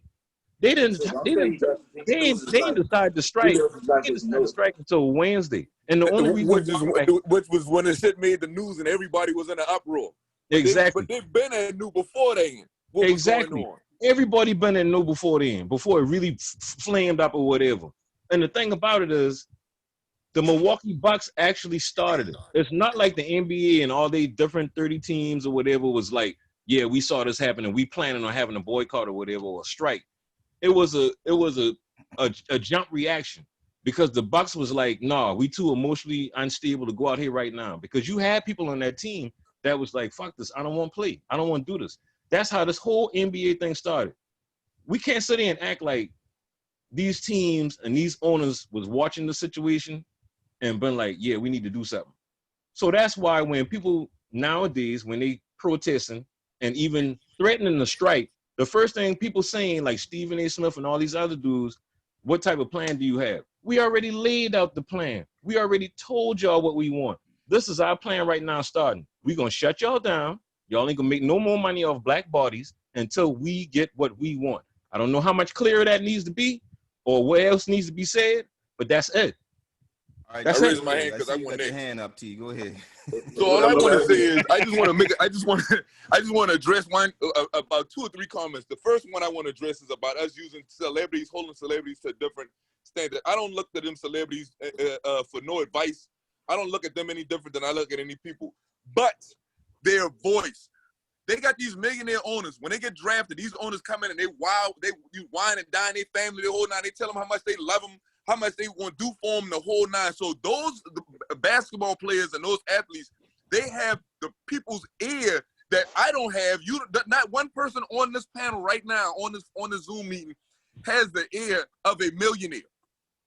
None of us are in a millionaire's pocket where we are making a millionaire millions of dollars. Them niggas that's on the court, those brothers, ball players, whatever, that's on the court, they're making those millionaires more and more money in their sleep.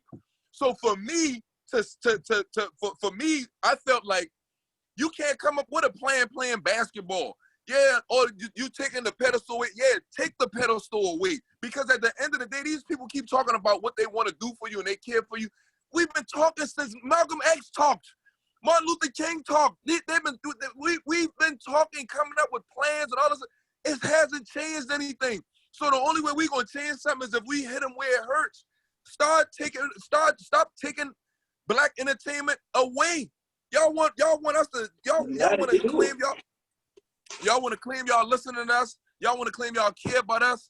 Y'all don't care about us. Y'all care about what we give, what we provide. You know what I'm saying? So I just feel like the NBA had an opportunity to stand on something and say, you know what? We don't even want to play basketball. We already had the And pandemic they that weren't stopped. united. We already had this. So we can let a virus that's killing people stop our game, but we can't let racist people that's killing people stop our game. We can't. We gonna allow a virus to stop us from entertaining ourselves or having the games the regular way. Then figured out a way to navigate around that to still get sports for people on TV to be entertained. But we can't figure out how to navigate around human beings killing other human beings, like just dead for no reason. Like the man, kids and everything was in the car. But I don't understand what more needs to be shown for you to understand that it's not the justice is not being divvied out equally. Look at the jails. Look at the jails. They filled with nothing but black people. They act like white people don't commit crimes. Like it's to me, I don't hold no basketball player in a different light than nobody else. But I do feel like they have a voice that can reach out because there's so many of us that do look up to them. So the minute they disappear and the dollars that come with them disappear to the owners are going to say something about it. They're going to be like, okay, listen, what do we need to do to get this? Because otherwise, as soon as you go back to play, they're gonna figure out a way to just slide something to you. Let me give you this extra bonus, $10 million. You can spray that around your family, your community, or however you want to do it. No, it's not about the individual player. We need them as a whole. So I feel like even though the teams couldn't come together and figure it out, players like LeBron and like the staples or the teams, the real good teams, they should have forced the players or the owners of them teams to forfeit. Because guess what? If LeBron don't play and AD don't play, the Lakers getting swept. They're going to be out of here. Don't nobody want to see no and ain't nobody even going to be watching if them dudes don't play. Don't nobody want to see Utah and the Denver Nuggets in the Western Conference Finals. Don't nobody. I would force them to shut it down. I would just like Dame Lillard got on my airplane and got the hell up out of Orlando. We're not getting anything accomplished by still playing the game when we're supposed to be sitting down and putting minds together. Instead of sitting down and playing a game, let's sit down and put minds together and let the season start back when it's supposed to. But we in the off season for basketball and they still playing. And we sitting there going back and forth about whether or not they should play or they shouldn't play. They making money for the owners. Yeah, they making money for themselves as well. But it's too many of us out here suffering, man. So yeah, for me, at the end of the day, I said go ahead and do away with the whole season. Make the owners feel your pain. Make them feel like, you know what I'm saying, the loss in their pockets. And you know what I'm saying, let them deal with the contracts with the TV companies and whatever losses they got. They threatened to lock them dudes out. Okay, lock us out. We can lock y'all out. We can just say we're not going to play. That's simple. But So, Brown, I'm gonna go further with you. Brown, I want you to say something, but before you say that, Hannibal, I'm gonna go ahead and take this time. I apologize to you for calling you a coon, brother. I said that in anger, and I don't want that to linger on you. Call Hannibal a coon? Like I missed that one. But I want to apologize to you real fast about calling you a coon. That was emotional, and I shouldn't have said that. But go ahead, Brown. I want you to say what you about. So, to elaborate on the plan, it's not necessarily like Hannibal went one direction, I'm gonna go a different direction. The plan should be that we lock out every goddamn thing. all Not sports. just basketball, not just baseball or sports. Lock out fucking reality TV shows, fucking every fucking thing. Documentary. We don't give them nothing. No black entertainment, period. I agree with that. I'm with that. I agree with that. That's the next step, is to give them nothing. Solidarity. I'm with that. So without having that step, they kind of gave the players a way out. Anyway, they made players a way out. Without having that solidarity with all the black people. I mean, it's unfortunate that we still have the house nigga, field nigga type of division between us. You know, where do you? But I'm gonna say, I don't look at the NBA. I look at the WNBA. WNBA is on top of that shit now. Yeah, WNBA will go further than NBA would ever go. Women are a lot more unified than black. Yeah. Not black, but and that's the worst thing. Yeah, and that's the worst thing about it, because the NBA men's league is always more been powerful. It's always been that way. And you know, I just think personally, I feel like they just don't give a fuck. They don't care what we want or what we say or what we demand. What they want, they're gonna find a way to get, regardless of how we feel, because they have no interest in saving us. That's not an interest of them. You know what I'm saying? And that's shown by the next stuff we're gonna actually even talk about this whole Jacob Blake situation in Kenosha, Wisconsin.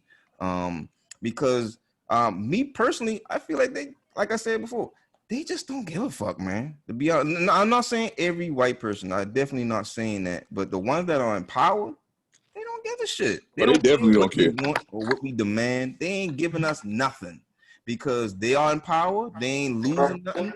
They ain't hurting for nothing. So whatever happened to us is whatever happened to us. They just don't care. That's how I feel about it. That's real. We talked about that the other night, man. I mean, think about it. They have no incentive to change things. Everything going their way. Why would you want to change anything that's going good for you right now if you're a white person? Yeah. You have no incentive to do it. So of course you're going to ignore. And as long as them dudes keep bouncing back and forth, they always know that. That's just like the strike, the big time NFL strike. When they had the scab players. Damn, I can't remember what year that been. But they had the scab players, of course. And then after a while, 87, there you go. And then they had certain star players, I ain't gonna call them names, cross the line. And once they do that, that's a wrap. That's a wrap. When you got big stars like that don't use their platform responsibly, that's just how it goes. That's just like with the Craig Hodges story I was telling you about, Prime. I just found out about that. They blackballed Craig Hodges because he was trying to bring attention to civil unrest and unjust back then. Even at the 92-93 All-Star game, he asked Michael Jordan and Magic Johnson, let's strike. And both of them brothers been like, nah, that's too extreme. Boy, Them are the two biggest names in the NBA, man. And they ain't even had the courage to stand up, for their people. So for me, I mean, I respect the fact that they got their platform and they can do a lot of things, but they just don't use their platform responsibly. And people can say anything they want. I thought it was grandstanding after a while, especially when they went on strike Wednesday night. And then the very next day, they was talking about playing games again Friday. Even just the fact, but you talking about playing games going back up there like that, that's ridiculous. You did that for nothing. Nothing. It shows what the bigger picture was. They money. There was no unity going into it anyway. If you And already not having unity shows what the bigger picture is. The bigger picture is money because if you only got 30 players saying, "Now let's hold out," but everybody else saying, "Nah, we want to keep playing." Ain't no unity in there. Well, that's because you putting the onus of the unity on the kids, and the adults ain't saying nothing. The owners got to be like, you know what? That's gonna be. No, I'm saying that's how you hold up. I feel like that's how you hold the owners to the fire. If you come in unity with it, you'll bring them to the fire. You'll bring the fire to them. No, I'm gonna go back and say that in 2 years, I think Roman Greg might have mentioned that before. Had LeBron, more of the big time stars just said fucking to shut it down. Then the league would it'll delegitimize the playoff fucking joke. So if all the stars who were saying they didn't want to play actually said fucking went home, yeah, they went home. It'll shut it down anyway. Yeah, because your big star gone, you fucked. Right. It's I don't think you need unity. It's almost like if I can get 2 or 3 of the biggest stars to say fucking go home, the whole thing is delegitimized anyway. So that's what I was saying. If Kawhi Leonard, what's the boy, the Greek Freak, and LeBron said we ain't playing, and the teams go out there and flop, man, at some point the other players, especially the players on their team that's sitting there losing, they're gonna be like, man, we had a chance to win the finals. We ain't even got nothing good for you. You don't need a chance. There's too much going on, right? Y'all still want to keep playing a game, and people who, because they're not directly in your family, but they saying racist you don't care about what's going on with them because you live in a privileged life. Come on, man. The young cat from Boston, Jaylen Brown, said it best. Yeah, I'm talking about going on strike and doing that shit here. But when y'all go home, if y'all ain't in the streets, living up a message of unity and getting shit done, then what purpose you going on strike for? Now I will say this: the strike or whatever you want to call it, boycott of the players not playing in the NBA. But one day, that would do something for them personally on a moral level, but I don't think that was going to make a change as far as nationally with how the government or the country treats us black people. I don't think it was going to have any effect there. It does. Just be Actually, of a place to say something because I don't think because they shut down the NBA, oh, now we're gonna start treating black people better now. I don't think that would have made that kind of statement. Personally, I don't think that, but I could be wrong. I could be wrong. so, No, I I can agree think what with it's you on going to that. affect is, I think what it's going to affect is it's going to put them owners in a position where they can say, okay, listen, we keep telling these people we going to help them, we going to this and that. The same people that own these teams that they're asking help for, these are the same people who go to the golf, who go to private golfing events with the president. The president is not there by himself. There's plenty of politicians there with him. There's plenty of lawmakers. There's plenty of people who in there that makes laws and makes rules. You know what I'm saying? There's people in there who can pardon people and get them off. Wardens for jails. All kind of people. Them same owners are this their best friends. They ain't just business partners. They friends. They associates. So when your business partner, when you making millions and billions, but you're not a professional owner of a team, and one of your partners is losing their, you know what I'm saying, one of their, you know what I'm saying, entities that makes them money. Yeah, them billionaires got other, you know, branches of wealth. You know what I'm saying? They got other branches of income. But if that one in particular is something that, you know what I'm saying, is maybe they only own 40 or 50%, and that's of the team, and that's their biggest, you know what I'm saying, revenue machine. At some point, that owner is going to say, hey, look, man, I need your help. My players is, you know what I'm saying, they riding out. And the more owners that do that, the better. But if we got 32 owners in a league and only 4 or 5 of them feel the effect of it or want to, it ain't going to make a difference. But the right owners being put in compromising positions will cause change. But to just give up in 2 days or like 72 hours, man, these dudes, not even that, they was worse than the first 48. If somebody had got killed, these players would have been worse than the niggas who be out there snitching on somebody in the They first already 48. snitching. Brown, you said Y'all you done already gave it up. You can't do no time in jail. And half of these cats came from poverty act like they scared to go back. Like, I don't get it. Yeah, people talking about, yeah, I want these people to give up their millions again. Man, I give up whatever. I give up what because I know how to survive off of whatever. I'm not about to allow, you know what I'm saying, a 6-figure paycheck or whatever that niggas is, Right. all I can say, man, is you gotta stand for something or fall for anything, man. If money is gonna make you, you know what I'm saying, turn your back on your people, you already gone anyway. We don't need you. We don't need All right. you. Now, Brown, Then you with you have dogs. something you want to say real quick, Brown? Oh no, I was just saying, man. That look, man. Iron sharp iron, man. I'm glad we all here talking about this shit, discussing this shit together as brothers. But at some point in time, we need to all sit down and actually come up with a business plan of our own, fellas. Yeah, I mean, I think as we need to, people of our caliber, go like ahead. T just said, having that second line of income, third line of income, fourth line of income. Bro, we in our fucking we in our 40s and 50s, but run in the 50s. You heard about the 19, is it 9 or 19 families that bounded together and they bought like And bought that, pieces of yeah, land? that's what we need about to bring do. it up. Yeah, About that's time what we for us need to start do. doing stuff together, man. We need that type of unity, man. I think as like I was about to say, people of our caliber, we can affect more change locally in our communities. That could grow. It could grow to a much bigger effect as far as, you know, community, then citywide, then statewide, you know, blah blah blah, whatever. But I think we can affect. Wisconsin did pass some new law they trying to push through real quick. Wisconsin did, since the strike happened, they did put some paper. I'm not sure what it is, but I'm gonna look it up later on. Right. I did hear about that on the wire earlier. All right, yeah, man, that was deep, fellas. That was deep. We went in on that. We went in. We was at each other's necks on that one. That, you know, that just takes us to the whole thing with Jacob Blake, man. You know, saving us for the of the show.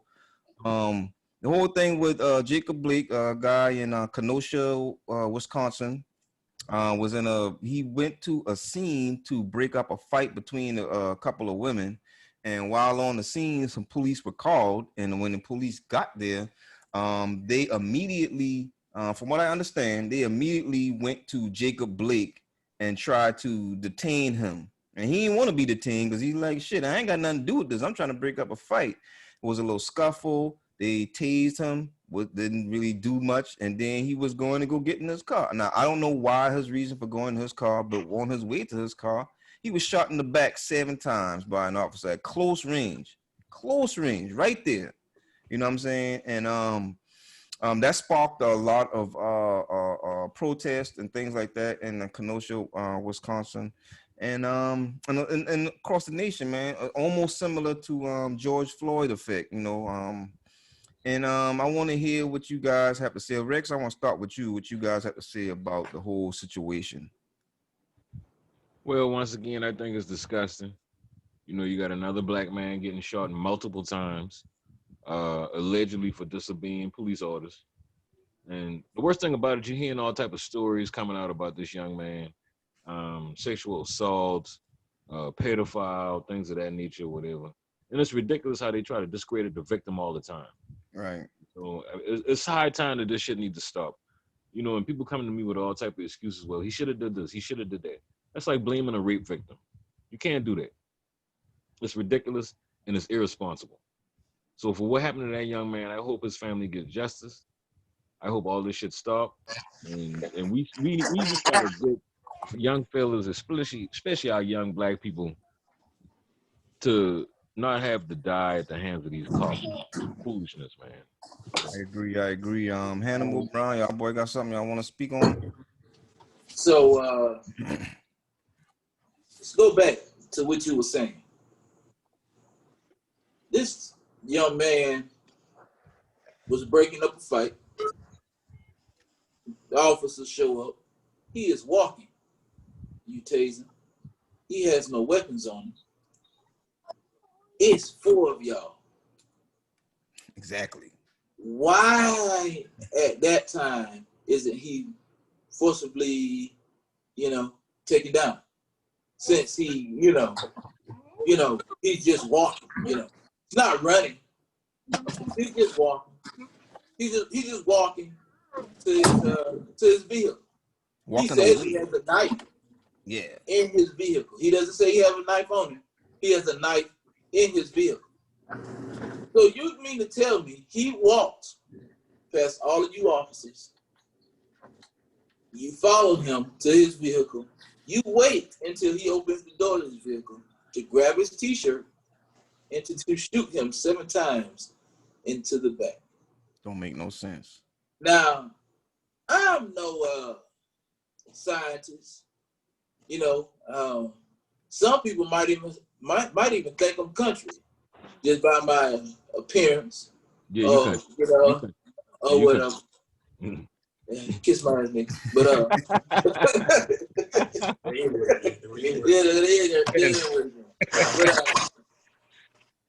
at the same time, a blind Ray Charles could have seen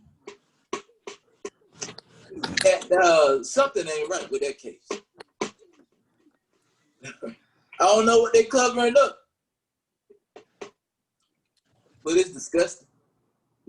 Brown, you got something you want to add? So I said the same analogy to my homeboy in Charlotte last night when I was in Charlotte. I said, if me and you in the club and me and you get into it, and you tell me you got something in your car, you're going to get out your car. I ain't about to let you get that car. Exactly. I'm going to box your ass off before you get that car. 4 of them. In your car. I'll tuck your ass in your bed before you get in that car and get it. Now, we done seen officers beat a dude ass before. They could have beat his ass before he get to the car. So for 3 to 4 officers to be on scene, to allow this man to walk around his car to the driver's side, open the door, grab his shirt, and let off 7 to 8 rounds to his back, paralyze this man, and then handcuff him at the hospital. To the hospital bed. For damn near. Yeah. And to say you justified in shooting him. All right, don't follow me out here because too much noise. 0 sense at all, because one, again, like we said before in the last couple of damn shootings we had, when the U.S. military go overseas, we got rules of engagement. If one of us overseas and we happen to kill, this mother could be a die-hard terrorist, but we got that motherfucker handcuffed or got a nigga detained and we kill that motherfucker, we all going to break. Absolutely. We gonna do some time. Right. Now, we ain't got qualified immunity as service members. How the fuck you gonna give civilians qualified immunity? Right, They right. need Yeah, to get they real put qualified that in. immunity today. Yeah. That should exist for any profession at all. If I'm a doctor, a surgeon, if I perform surgery on you and I fuck you up, you have the right, as the family of that person I fucked up, to sue my black ass. Hell yeah. How the fuck you gonna eliminate that for a police officer? It's true. When your job is to protect and serve me. That's true, man. You get paid taxpayer dollars to protect and serve. Not to do your own damn thing, run your own show, and run around looking like a goddamn cowboy. And that's like, This ain't no movie. And It's real fucking life. You affecting real fucking lives every fucking day. hey, and not to even step to the fact that it's a problem when there's videos of the local law enforcement of Kenosha, Wisconsin, giving water bottles to active militia members walking the streets with AR-15s. We gonna get the cow. We gonna get to around him. their necks. We'll get to him in a minute. No, You gonna save him, dog. no, I'm saying. I'm saying. Look at the law enforcement. Mhm. You already know they corrupt. You Oh, know yeah. what I'm saying? It's something deeper going on. But think about it. The deeper picture is that the law enforcement were created in order to rally up and collect slaves. Yeah, overseer. That's what the purpose of the police force was created. By. Overseer. This how it Now, T, I want to get your view on things. I mean, we all pretty much share the same sentiment, but I want to hear what you got to say. I mean, I feel exactly the same way. I feel like that was excessive. Abuse of authority. Like he just said, Brown just said, all us been in the military. If we was overseas, and we had done something like that to a civilian, like let's say we were MP. One of the MPs was out patrolling or doing whatever, and there was an area that was sectioned off for us, the American military, but it's in their country.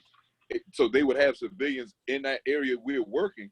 If we were to take that type of, use that type of extreme force and execute somebody over there, we'd be court-martialed and put in a break like a prisoner of war. Like, but we over here in America, they do some shit like that and they get paid administrative leave. What kind of joke is that? Like, serious? Like, it's some stuff shouldn't have to be explained. You can see it with your own eyes, and when you see it with your own eyes, and then you hear somebody try to, bring an excuse for it, like Rex was saying, about the guy's past. What relevance does that have? You know what I'm saying? We always talk about, not playing gods and judging people.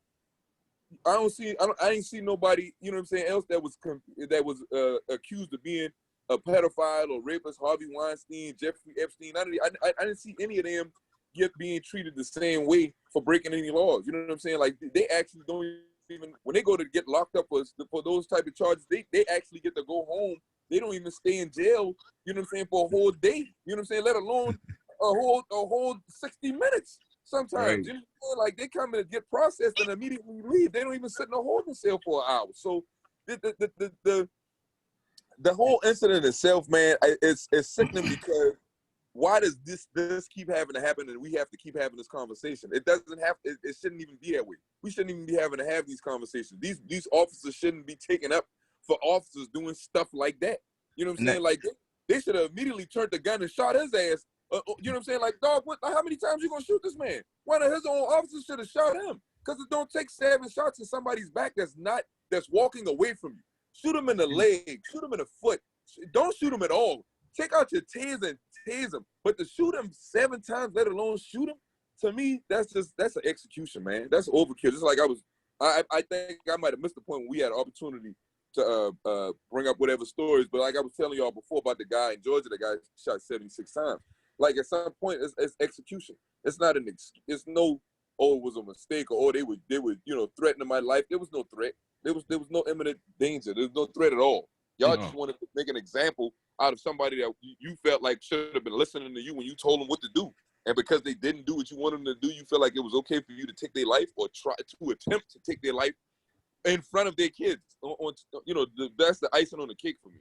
And see, and on that note, man, that goes back to what we were discussing a little earlier, as far as when I say we want equality, we just want the same decency you show every other ethnicity. You know what I'm saying? I don't know why, and I don't have statistics or numbers to say why any other ethnicity has been harmed in that kind of way, shot at, whatever case may be, by police officers, because most of our gripes are with the police. You know what I mean? We have other gripes with, employment and business and housing and all kind of other areas.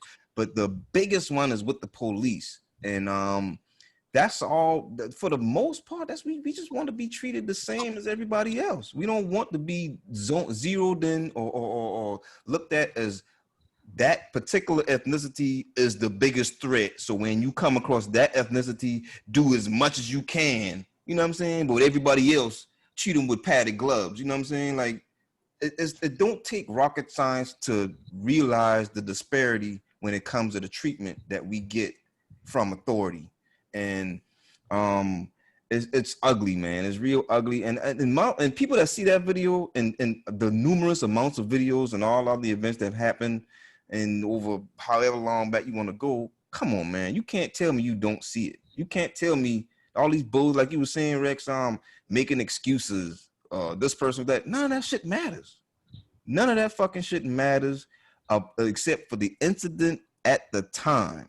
How was they supposed to handle that incident at that point in time? That's what matters, and that's what we argue about. Nobody said he was a clean guy. Nobody said that he was a upstanding person of the community. Nobody said that. Nobody. Exactly. All he said is he did not deserve to be shot 7 fucking times in the back, exactly, in front of his kids. That's all we saying. That was unnecessary.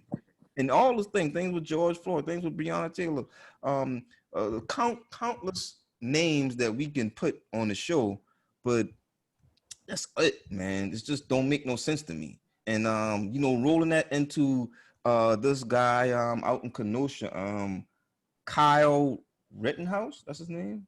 Mm-hmm. Kyle Rittenhouse, the 17-year-old white kid that had an AR-15 and killed 2 people and shot another person out there because he was out there to protect property or whatever his reason is. I don't know the name of the militia that he was with, but like you were saying earlier, Hannibal and Brown, like how the police was out there handing them out waters and supporting their cause and things like that. It's like they gave them a license to do whatever the fuck they want to do, and this guy ended up killing 2 people, man. And now the chief of police up there trying to act like he ain't ever approved, or he wasn't with, he don't want to be held responsible for his people out there allowing these vigilantes to run around and act like they was police officers. But like David Banner said, since when did the police need protection? That's what we paid. That's what our tax dollars pay for. We pay them to protect us. Since when did they need somebody to protect them? Like that whole situation just shows double standard. And then now he is on my sit your ass down. The chief of police up there in Kenosha, he's on my fucking shit because he's an asshole. He's an idiot. And then I saw a video from 2016 where there was some kids that did a robbery, and he just went on and how criminals need to be locked up and forever and taken off the streets. It's like I wish I had the video, but man, the stuff he was saying. He didn't say criminals. Not only criminals, but he said people who have 5 and 6 kids and deal drugs or have this and do that and do that. They all need to be caged up like cool. Yeah, like he's a terrible human being, man. In my opinion, very terrible human being, man. And it's not that much. And his police force are following his direction. He's the head of the people that are protecting that community. You know what I'm saying? And I don't care. Them militias couldn't be down there without him knowing. They ain't no way they could just show up. He's the head of the same officers who shot your man in the back. Right, exactly. And those militias couldn't be out there without approval from the police. And that just proves a point right there. Why would his officers not feel comfortable shooting somebody 7 times in the back when they are behind a leadership like him. Look at the stuff he's saying. They feel very confident to go to work every single day with a free pass to kill niggas. Excuse my language. But when you got a superior like that, when that's the captain of the chief of police, and you policing and he says stuff like that and he still has his job, you know what I'm saying? Nick Cannon out here losing.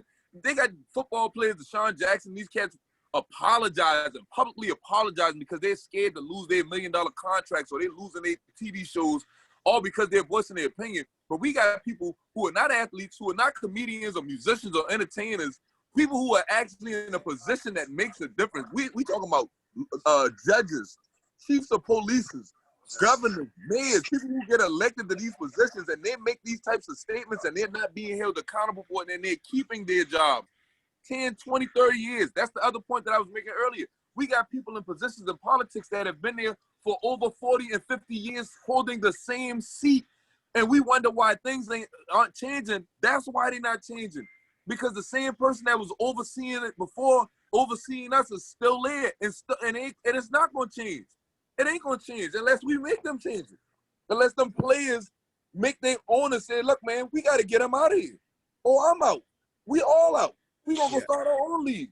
But I want to say thank you, Brown. I just received that. I want to play a little bit of this of what this guy said. Threshold where there's some people that aren't worth saving.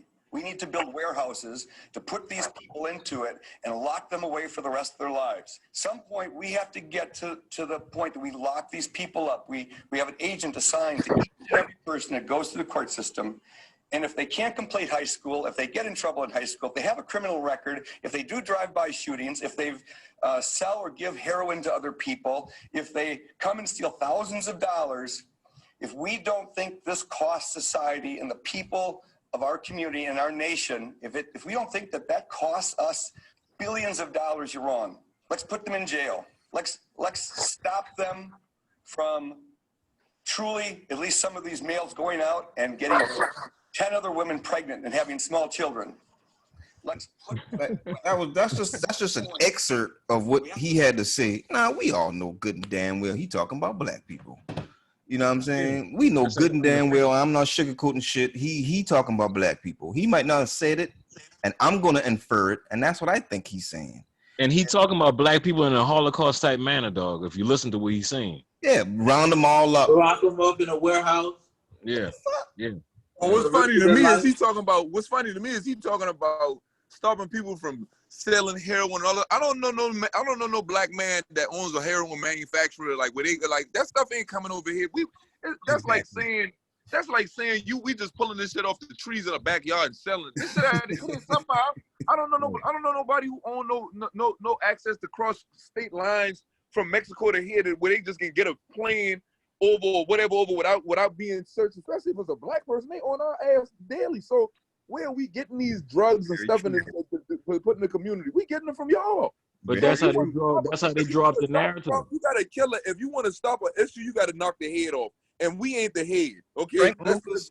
Frank Lucas was the only black person I know as a drug dealer that had these international ties to bring anything in. And he was using the army and didn't even know it. Oh, my bad. Sorry, fellas. Lost y'all for just a second, but we back now. Right? Hello? That's what they try to do every time. We all know right now, as adults right now, drugs was flooded in by the government and stuff into black neighborhoods and projects and stuff like that. We know that by now, but that's the narrative that they like to give to the idiots out there. And yeah, I call them idiots, and I ain't even apologizing for that shit. Because if you over 30 years old and you still living in this country, you got the right to vote, and you really think that black people just dealing drugs left to right, hand over fist, and then getting them from somebody else, then you ignorant and you stupid. You deserve to get what you get. But at the same time, with this whole thing, we just got to get to a point. Brown spoke on it earlier about unity. And for me personally, I think we just got to do better as a society, a black society, showing respect on ourselves. If we continue to disrespect ourselves the way we are, they're going to keep treating us the way they do. Y'all, so you think that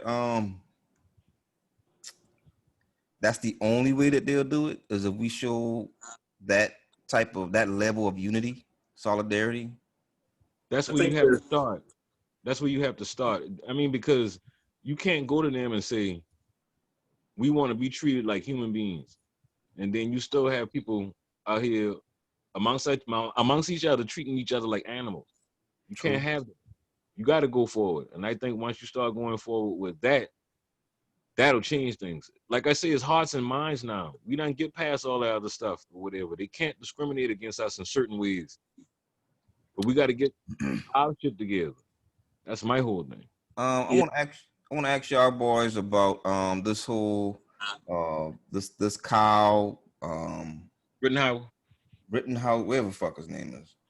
And so I've been seeing a lot of stuff talking about he's a patriot and blah blah blah blah blah blah this all bullshit. And I looked up a couple definitions about patriotism, what a patriot is, and then what the American creed is.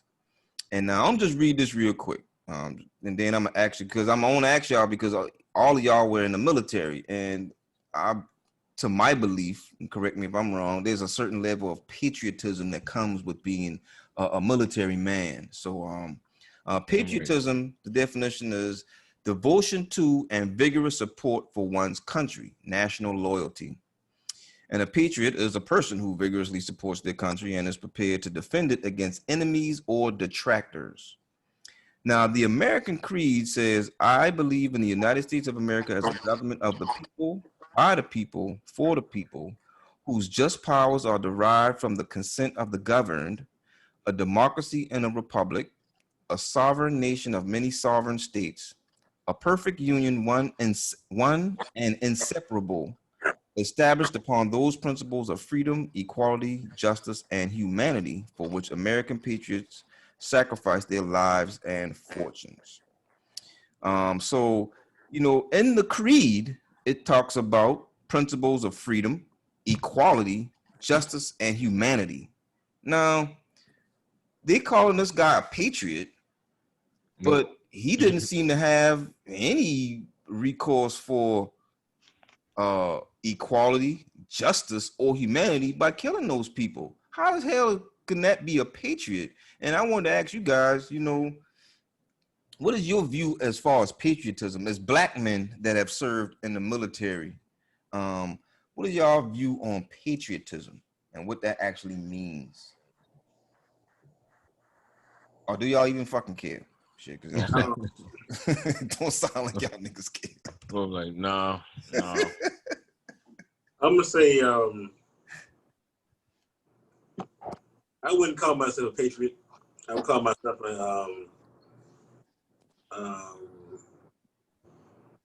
more of a Minuteman. No, I'm saying more of I support the causes that uplift my community. And I think with my service, it was more or less is showing others behind me in my community that using the military to better yourself, take an opportunity to better yourself, to set yourself up in the long term, to have financial growth, knowledge, wealth. I've met so many people through the military that I never would have met if I'd have stayed in Alabama and went to college. Right. I mean, like I said, E here, me and E came in the same year. We've known each other for 18, 19 years now. Mm-hmm. But the majority of our fucking adulthood, we know each other. Otherwise, he grew up in Georgia, I grew up in Alabama. We never met each other. Right. Like with Rex, same thing. So I met someone him. of a brotherhood.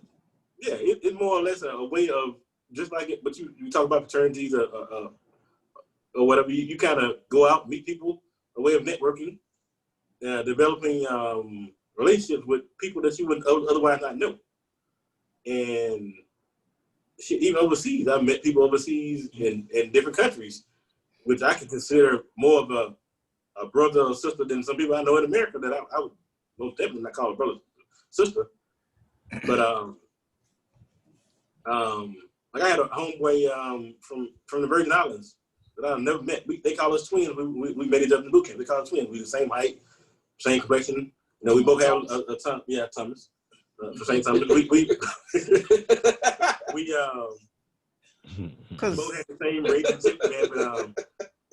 We both had spoke with a certain dialect or tone that people didn't recognize. Right. But for me, I at first you probably bought into it. 9/11 happened, shit kicked off. Yeah, patriotism, we all about the country, blah blah blah blah blah. But when you go around the world and see how black people are treated around the world, in certain places around the world, black people are treated better than they are treated here at home, and that shit's been going on for years. You go back to World I, World II, when black men are fighting these different wars across seas, whatever. Go back to MLK Day when he was talking about the Vietnam War. How, or even with Muhammad Ali, when I was like going across the country and fighting against the Viet Cong, when shit, they just like me. They get mistreated and misguided, and they getting bad information just like I am. Right. See, Mike, go ahead. I'm gonna make y'all laugh. So, first time I'm about to deploy, we all in the line, standing at attention, and they going down the line. They asking everybody, "What did you join the Navy for?" "To serve my country." They keep coming down the line. Everybody saying about the same thing. "I joined to die for my country." Did the third. So they got to me. They say, "Why did you join the Navy?" I was like, "To go to school." There you go. You been real. And he looked at me. He said, "No, you joined the military to die for your country." I said, "No, That's not what I'm here I for. joined to go to school." So he was like, "You need to get out of my formation until you figure out why you joined the military." So I got out of formation. I went over there and walked, and it was an E5. She came over there. She said, "Why you giving him such a hard time?" I said, "Shit, I ain't joined the military for that shit." "You down for who?" "Shit, for you motherfuckers?" I said, "I don't even like you motherfuckers." like for real. So I get back in formation. He comes to me. Cause my whole thing about the Patriot thing, fellas, is that, you know, I heard what you guys said earlier about how it is in the military, how strict it is as far as fucking up. You know what I'm saying? Doing the wrong thing. And I don't see how they can call this particular guy a patriot when a military person that would be considered true patriots wouldn't do that. Wouldn't do the shit. I'm gonna tell you right now why they call him. They won't put that label on him to make other white Americans stand up and do the same thing that he does. That's the only reason why they're doing that. He is not a patriot. He's an enemy of the state. A true patriot. And they want you to believe that what he did. And they want you to believe that what he did was for the right reasons and all that. They just trying to cover up. That's why they label that. That's why they put that. He's underage, illegally transporting firearm across state lines. And his mother. With his mama. That's my thing again. Going back to why aren't these parents being held accountable? Now we know his name. What's his mama name?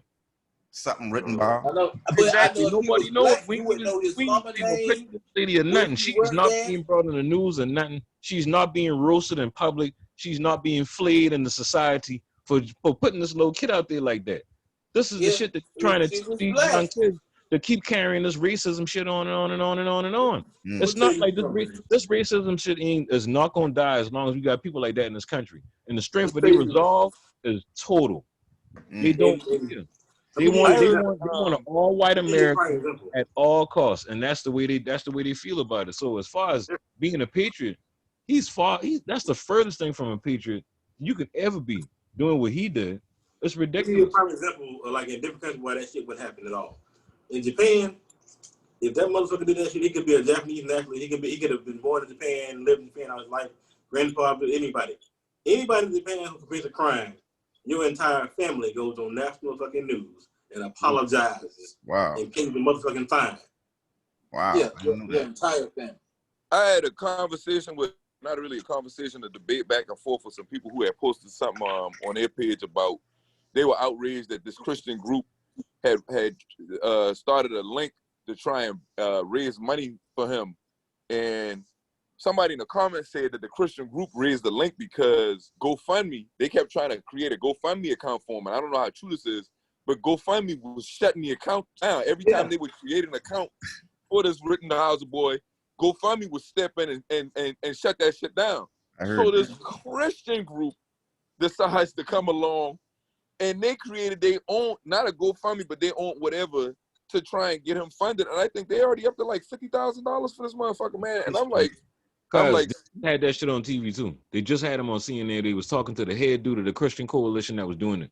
Some type of conservative Christian group or whatever. They got that motherfucker almost just like how you say thousands of dollars, dog. Just like the same thing for your boy. Rue. They did the same thing for Dylan Rue. Yeah, see, exactly. If this don't open people's eyes about this Christianity shit, I don't know what is. And I ain't trying to get on religion. You know what I'm saying? I'm really not. What I'm talking about is how they use religion. You can follow whatever. You know, I don't knock nobody for whatever they want to be, Muslim, Christian, whatever you want to be. But at the end of the day, we got to stop thinking that a white Jesus is gonna save us, and we got to stop thinking that we gotta be so forgiving, because these same people that keep talking about, oh, well, we got to forgive him. We got to. Well, what was the forgiveness that when they shot this man in the back 7 times and people started talking about his background?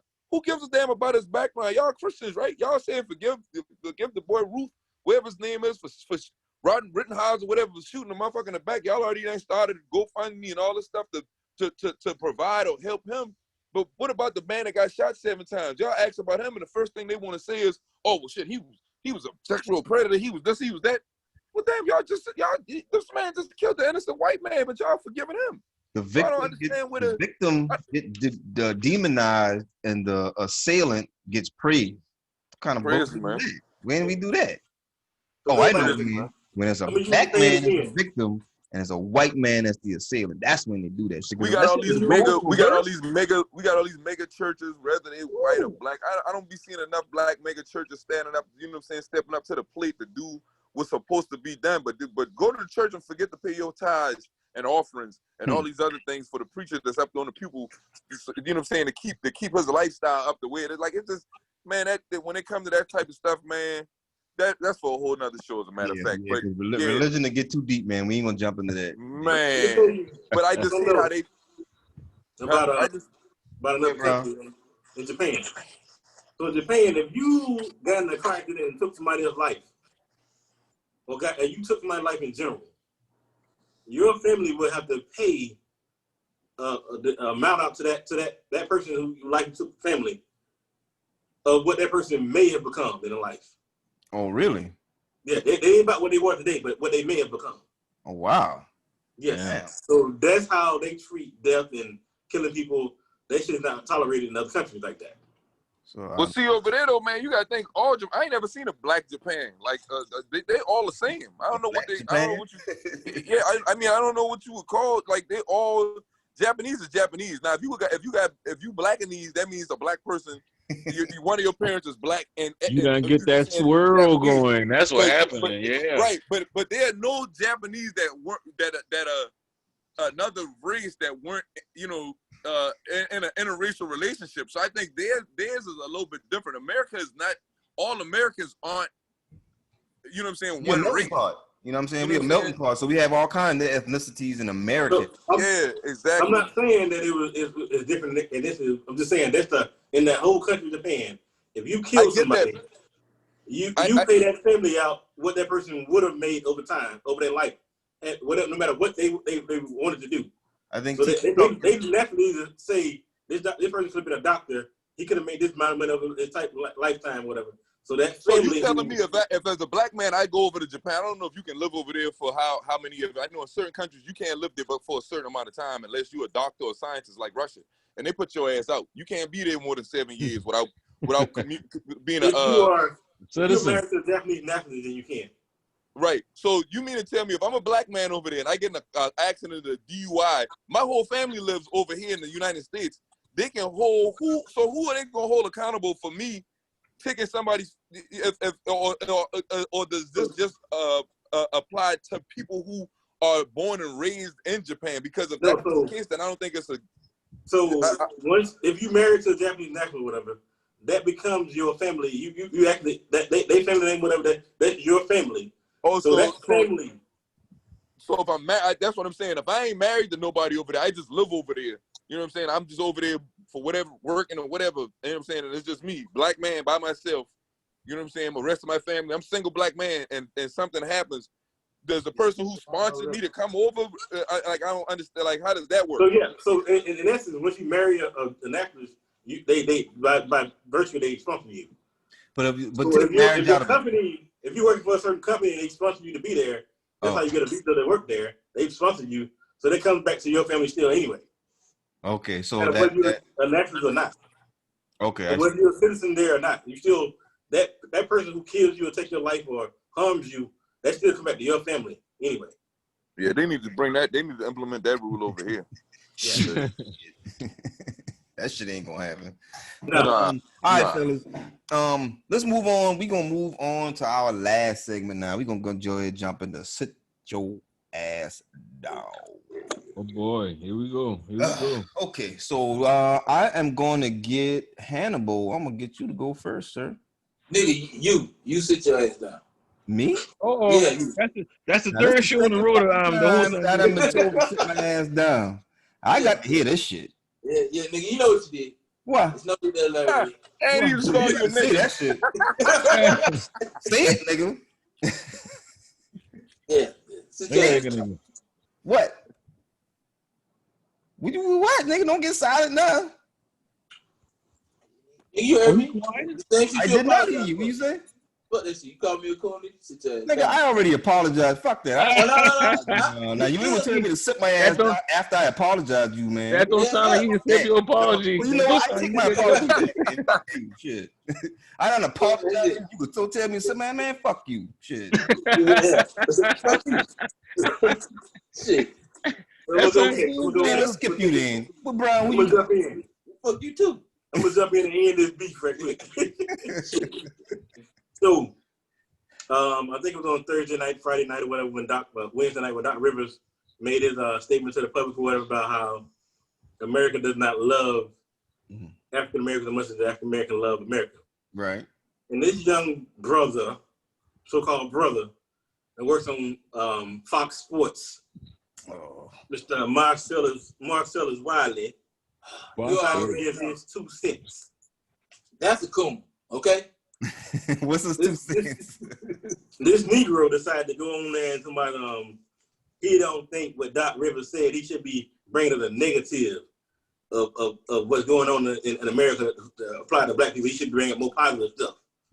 And he also went on to say that when the NBA decided to put Black Lives Matter on the court, he thought it was a bad idea. So I'm gonna tell Mr. Wiley, Mr. Marcel Wiley of Fox Sports.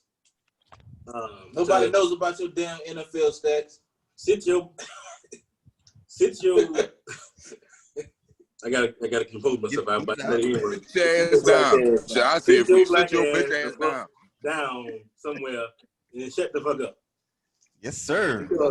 If you ain't got nothing positive to say, shut the fuck up. I'm with you You on can't come that. back and reinforce what Doc Rivers said or what anybody else said. Like what's his name? Robert Ory said. Now Robert Ory made a passionate statement. Now, I was feeling Robert Ory. Yeah. Robert Ory said, if you take my child's life, I'm taking your life. No matter who you are. You take one of mine, I'm taking yours. Still, like Pimp C said, you do something to one of my children, I'll kill you, nigga. So for Marcellus Wiley, he can go sit the fuck down in the back of the room somewhere and shut the fuck up and pass the mic to somebody else. Okay, thank you for that situation, sir.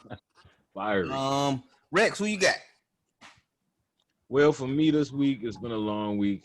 But I got all the people that was giving my girl Jemele Hill backlash because she made a statement saying comparing the United States to Nazi Germany. And a lot of people got on her ass about that, you know, like, oh, you know, you just same thing Brown was saying, you spewing hate via speech and all this, that, and the third. But if you really think about it, it is like Nazi Germany. So I mean, they jump on the young lady for making a point. Oh, I want to add Skip Bayless on to that damn list too, because I just found out what he did to my homegirl, Carrie Champion and Jemele Hill. So he on the list too. So I made you. That's what he said. Yeah, but bottle all them up together and put all them in a little thing and make them sit their ass down. How about that? Ass down. Thank you for that, sir. T, Got somebody on your list? I don't know her name, but it's the same white reporter that told LeBron James to shut up and dribble. Laura. Laura Ingalls. Yeah, Laura Laura. Ingalls. Had said something about, I don't even know if it was fake news or real, but I saw a post where somebody put up on it. It was saying that she had said something about, she want to lift up the little boy, the Rittenhouse boy we just talked about, and talking about he should be the president. Like, stop. I just understand how this lady still has a job, man. Like, I really wish anybody that's, not a part of the struggle and going through this, not just her, anybody who's promoting that BS that she's promoting, like, that has a problem with people speaking out on injustice, that has a problem with us wanting equality, and that wants to always figure out a way to make the person that's in the wrong the victim. They need to sit their ass down, man. Like, I just don't understand how they keep a job. You know what I'm saying? Like, we can't speak our mind on shit that happened to us, 100 years ago. We can't talk about slavery and getting whipped without, them wanting to act like it didn't happen, or, like, people, they get uncomfortable about it, but yet they can talk about any and everything under the sun, but we can't. And the minute we bring it up or try to, like, bring light to, the injustices and how we feel, it's always an excuse. It's always something. It's like, it's never the same for us as it is for them. You know what I'm saying? Like, and it's forgiveness on our end. We supposed to forgive them. We forgive them. We forgive them. They get the the lightest discipline. But when it comes to us, we get our feet held to the fire. You know what I'm saying? We get, the overkill when it comes to, the backlash. We don't get the same, we just not treated the same, man. And I just, I just feel like anybody that's promoting, that's on the news stations and promoting, regardless if you black or white, if you out here promoting, trying to say, oh yeah, black people got equal rights, we've come a long way, we did this, all of that shit is just dressing, man. All that, because we still being treated the same way. The same judges are in the same place, the same Supreme Court, all of that shit is the same.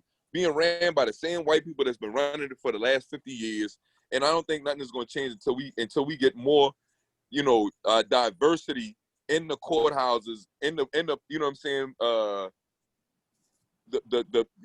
the politics. Like, it's not enough diversity. It's too much of the good old folks, the Jim Crow era people. You know what I'm saying? Like, I don't understand how we got past the Jim Crow era, but we still got people from that era in the same positions that they were in when that was going on. Mm-hmm. Nothing is going to change if we don't vote and get these people out of their chair. If we don't, we can expose them all we want. That ain't going to get them out of the chair, obviously, unless they black or they got something negative to say about, the people that they're supposed to be backing. Then, they'll take your whole life away from you.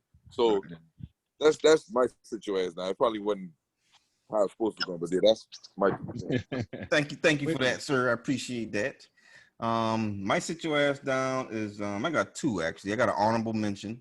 I'm taking a page out of your book, Rex. Mr. Daniel Cameron, the Attorney General in Kentucky. Oh yeah, he was at the RNC, and that kind of gives me a little telltale signs to why he hadn't charged the motherfucking people yet. And that, along with the fact that they putting out all this bullshit about Breonna Taylor and how her connection was to her ex-boyfriend that they were originally looking for when they came to her house, the wrong address, and shot and killed her and murdered her, I'm gonna say. So he need to sit his ass down. But number one on my list is Mr. David Beth, and he's the Kenosha, Wisconsin sheriff, and we played a little excerpt from him earlier today, and his bullshit about but all that stuff and saying how people shouldn't have been out past curfew. If they hadn't been out after curfew, then that wouldn't have happened. Like, no, motherfucker, if you wasn't allowing some 17-year-old kid with an assault rifle on your streets trying to protect shit, then that would not have happened. And I think he need to sit his ass down because he clearly doesn't have the right state of mind to be a sheriff of police department that are in control of a whole community of people, man. That just don't make no sense to me. That's just stupid. So being out after curfew mean if you die, you die. kind of bullshit is that, man? He need to sit his ass. Sunset law. You ain't never heard of the sunset law? Fuck Don't that have your sunset black law. ass out after sunset. Fuck all that. That's just dumb. People don't deserve to die because they out after curfew. You know what I'm saying? What happened to just arresting the motherfucker? You know what I'm saying? God damn. So yeah, that's my ass down. Sorry. Very passionate, cuz. Very passionate. I like that. Oh, I have one more honorable mention for y'all before we go. What's that, sir? Mr. Brian Urlacher from the Chicago Bears, retired linebacker. Oh, yeah, you forgot about his big headed ass.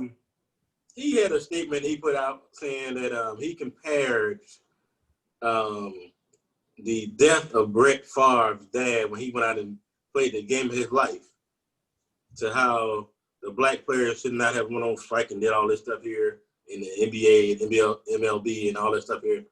They shouldn't have went on strike because he went out and had to perform his life and all this bull job. One, you talking about a death of natural causes compared to a death that could have been avoided. Sit your crack ass the fuck down. And nobody actually even died. You know what I'm saying? The man just got his ass lit up, which was dead wrong. Yeah. And he out here liking Kyle Rittenhouse posts. He everything about what he doing. The Bears to distance themselves from him. We don't want you around. Good. We don't want. Oh, now they distancing themselves from him. Let me tell you something. That dude always been that way, dog. He ain't changed. He ain't just now decide to start acting like this or whatever. Right. He's been an asshole like that, dog. So for the NFL or the Bears to say anything, they need to sit their ass down and shut the fuck up. Add them to the list. Damn right. Just like that. But thank you for that, fellas. That was a great sit your ass down segment. I think we got some key people on the list. You know what? We should make a low banner or something like that, low list, and have all the people that we done had on sit your ass down. Just have them on the list, man. Get a visual of that, man. Can I make a statement before we close? Yes, sir. Go right ahead. I think I put my phone down, was bringing stuff in the house, groceries in the house when we talked about it. But I want to discuss that young boy again. I just want whoever watches this to look up this young man and his story. And if you get an opportunity, please go sign a petition. It takes 2 minutes, man, to do it online. His name is Jamarion, Jamarion. Again, Jamarion,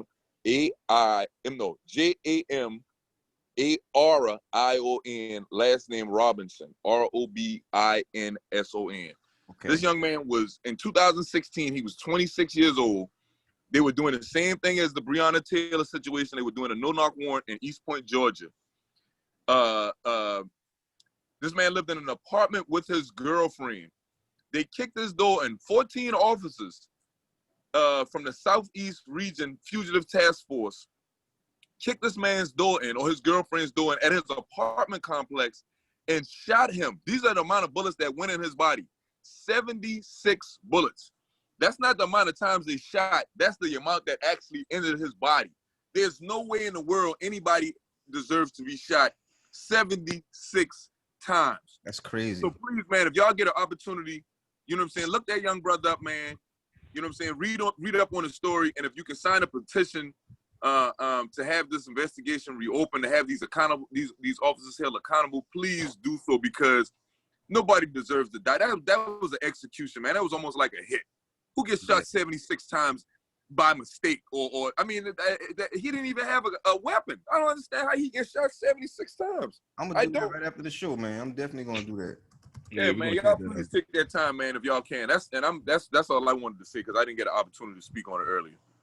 And there it is. It pulled up as soon as I Google it. It pulled right up. So I'm definitely gonna be signing that in just a second, man. When we finish up with the show, man. Definitely appreciate that, man. Appreciate that information, man. Because I until you mentioned it, I had never even heard of that story, man. So thank you for that. It's crazy how I came about it. I was looking for something else and came across a picture of a football player with a 76 jersey on, and it was like a cartoon spray painting. So I'm reading the things that was painted by him, and then one of the things that said I was shot 76 times. Whoa, I said, what? So I clicked on his name, and the story just popped up. As soon as I saw his story, I Googled his name, and I couldn't even type his whole name in before it came up. And I'm sitting there saying to myself, damn, this happened 4 years ago. How am I just 2016, August 25th, 2016 was literally exactly 4 years ago, and I had never heard anything about it. You know what I'm saying? But Hannibal, like you said, it was around the same time they did the no-knock warrant for that 90-something-year-old lady in Georgia, and did the same thing to her. They got to do away with these no-knock warrants. It's almost like they're taking private hits from people who want these people off, and they just say, yeah, this house, this address, y'all go ahead and say it's a no-knock warrant, and you can get to kick the door in and shoot and kill everybody in the house. With no repercussion, no recourse from it. Like, that's sad, man. It goes back to what I said, man. They don't give a fuck about us, man. They really don't, man. So again, man, I want to thank you for that info, man. Like I said, I'm gonna definitely go sign that petition. All those listening, man, please go out, sign that petition. Let's get that case reopened. They have until September 6th or 8th. The 8th, I think it was the 8th. I'm not looking at it right now, but yeah, if it say the 6th, then yeah, let's just put out there the 6th so we can get people to sign. 6, man. We need to get the numbers up on that petition, so they can reopen that case, man. Yeah, man. I shared it on my story on Instagram and Facebook, man, just to try and make awareness. So, you know what I'm saying? I encourage you, brothers, if you have the time, you know what I'm saying, to do so too. I know it's a lot going on, man. They say we should try to fight one battle at a time, but at least we should get the, you know what I'm saying, the word out of you know what I'm saying, certain stuff, because 76 times is overkill, man. Yeah. I mean, man. We can fight one battle at a time, but we can still acknowledge all fights. Absolutely. Be fought, man. We can still do that. So we definitely gonna do that, man. I would definitely do that. I'll make that commitment. I'm gonna do that. So that was the show, man. Anybody else got anything else they want to say before we wrap this thing up? Let me go ahead and drop some good news in Black America. Okay, let's hear it. We had Miss Jeanette Epps, the first Black woman to join the International Space Station crew. Yeah, I heard about that. NASA. Yeah. The young woman is very talented, man. She got a bachelor's from Lemoyne College in the hometown of Syracuse, New York. Got a master's of science and doctorate in aerospace engineering from the University of Maryland. She's doing big things for the Black community. Keep it up. Yeah. Big ups, man. Big ups, man. Shout out to her, man, for sure. I like good stuff like that. Boy, I see that bottle you got, boy. That thing look good. Oh yeah, boy, I gotta take a shot. The show over, man. We gotta get Oh yeah. I want to talk to you and Hannibal before this, but once we get off the air, man. You know what I'm saying? But yeah, we had a good show, man. Yeah, we gonna wrap this thing up real quick, man. Anybody want to give out their handles and signs and blah blah blah things that need, how people can get in touch with you? Before I wrap it up. So my Instagram is Papa Tag. It's real simple, PAP_TAG. The TAG is my initials, and I'm an old papa. You know what I'm saying? I waited till 40 to have another one. So yeah, Papa Tag. That's my Instagram, and my Facebook is I think it's just TG, TEEGEE. No spaces. No space. No. Yeah, and the Facebook is TEE space GEE. But yeah. Papa Tag on Instagram is just all together. But yeah, if you want to check me out on there, I'm always posting. You know what I'm saying? Stuff like this situation with the brother I just told y'all about. I'm always Marion Robinson, and looking for information, man, that we can use as our community to try and promote change, to try and promote, and even positive stuff. I don't just do negative stuff. I do positive. I do, post funny stuff, all kind of stuff, man. Because you got to laugh through the pain sometimes. You got to laugh at stuff to keep your sanity, But that's my handle. All right, man. Anybody else want to drop theirs? Drop mine, man. Lando Q Brown, The Body, and Facebook, man. You stay touched, man. Stay in tune. I'm gonna drop you 5 simple ways to keep the dream alive. Befriend someone different every day, no matter how complicated it may be. Try to befriend somebody different every day. Pay attention to social issues. Find one that interests you and get involved. Serve others, lead by example, and have faith in the cause, brothers and sisters. That's good stuff, man. Appreciate that. Good stuff. I like that. Absolutely. Hannibal, any tags you want to give out? Yeah, y'all can catch me on Instagram at Black Hero 600 or on Twitter at Black Hero 600, or you can catch me on Facebook. I even give you the real name. You can catch me at Eric Lundy on Facebook. You know what I'm saying? Yeah, you go ahead and follow that one.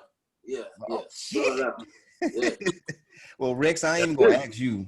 I ain't even gonna ask you because you gonna. Why you ain't gonna ask me, man? Because you gonna say, I don't want these people to contact you. Because I'm gonna say what? Wait, hold up, Prime. Because I'm gonna say what? Hannibal. Will you say Prime? Because I'm gonna say what? Let him close the show right, man. Let him close the show right. Let him close. Oh, y'all want me to give a hand? Okay, I got a good handle for this Drum one. roll, please. What is it? LakersSock.com. That's where you can always reach me at. I'm a #1 Laker hater of all time, period. LakersSock.com. There you go. Hey, Rick. I can always count on you. Brother. Be the change you want to see. Come on, let it go, bro. Let go to 8. But tell him why you mad, son. Tell him why you mad. Because I hate the Lakers. That's why I hate the Lakers. That's why. Oh man. Well, I have been your gracious host, Prime. You can catch me on Facebook at just Terrence Prime, man. You can catch me on Facebook. I'm on Instagram at SuPrime1. I don't really post on Instagram that much, but primarily speaking, you can always catch us on Facebook. You ain't supposed to tell him that, cuz. And now a YouTube. Primarily speaking, PRIMERILY, speaking, no spaces, underscores, or dashes. I have been your host with the most, man with the gas, Mr. Pop in 2 quarters. Let me get in that ass. It's your boy Prime. And Azul to the 25. And no doubt, I still am the total package Rex Dead Rule. We about to sign up, but we got to finish up with our guest. That's right, man. Ain't no guest. It's Hannibal Vanderbilt, baby. Coming in, your DSGV, signing out. Hold on, Hannibal. You're getting too comfortable on the sofa. You're a guest. Huh? You're a guest. No, not a guest. You're a guest. You're a guest. Okay? Let's get that clear. Y'all niggas are stupid, man. You know I got a rule. Somebody about to go down there and kick their ass in dominoes anyway. Brown, you want to sign out? Catch these biceps, son. And to our esteemed guest, Mr. TG, the light-skinned Leon. Hey, man, I appreciate y'all having me again, man. Angry man. Anytime. Angry man. What you doing here? Yeah, I got a little angry today, man. Yeah, just a little bit, man. Fellas, Yeah, I appreciate y'all brothers having me, man. I appreciate it, you know what I'm saying, the conversation, man. You know, even when we arguing and screaming and hollering, screaming at each other, man, it's all love, man. We just, you know what I'm saying, passionate about, you know what I'm saying, getting equality and justice for our people, man. You know what I'm saying? By any means necessary, man. We got to make this happen, man. And hopefully this, you know what I'm saying, these type of shows will reach the type of, you know what I'm saying, reach out to people and get them to follow, you know what I'm saying, follow the lead. You know what I'm saying? Start putting stuff out in the community to you know what I'm saying, give awareness to the people who just, you know what I'm saying, going through life and not even paying attention, I guess, to what's going on. I don't know how they can't, but there's people out there that's actually just going through life, going through the motions, and not even seeing what's going on in our communities, man. So, you know, I appreciate y'all having me, man, and just keep doing your thing with the show, Prime. You know what I'm saying? Big up. For sure, man. One thing for sure, 2 things for certain, man. Ain't no yes men on this show, man. We ain't gonna just be agreeing with each other. We gonna argue. Oh no.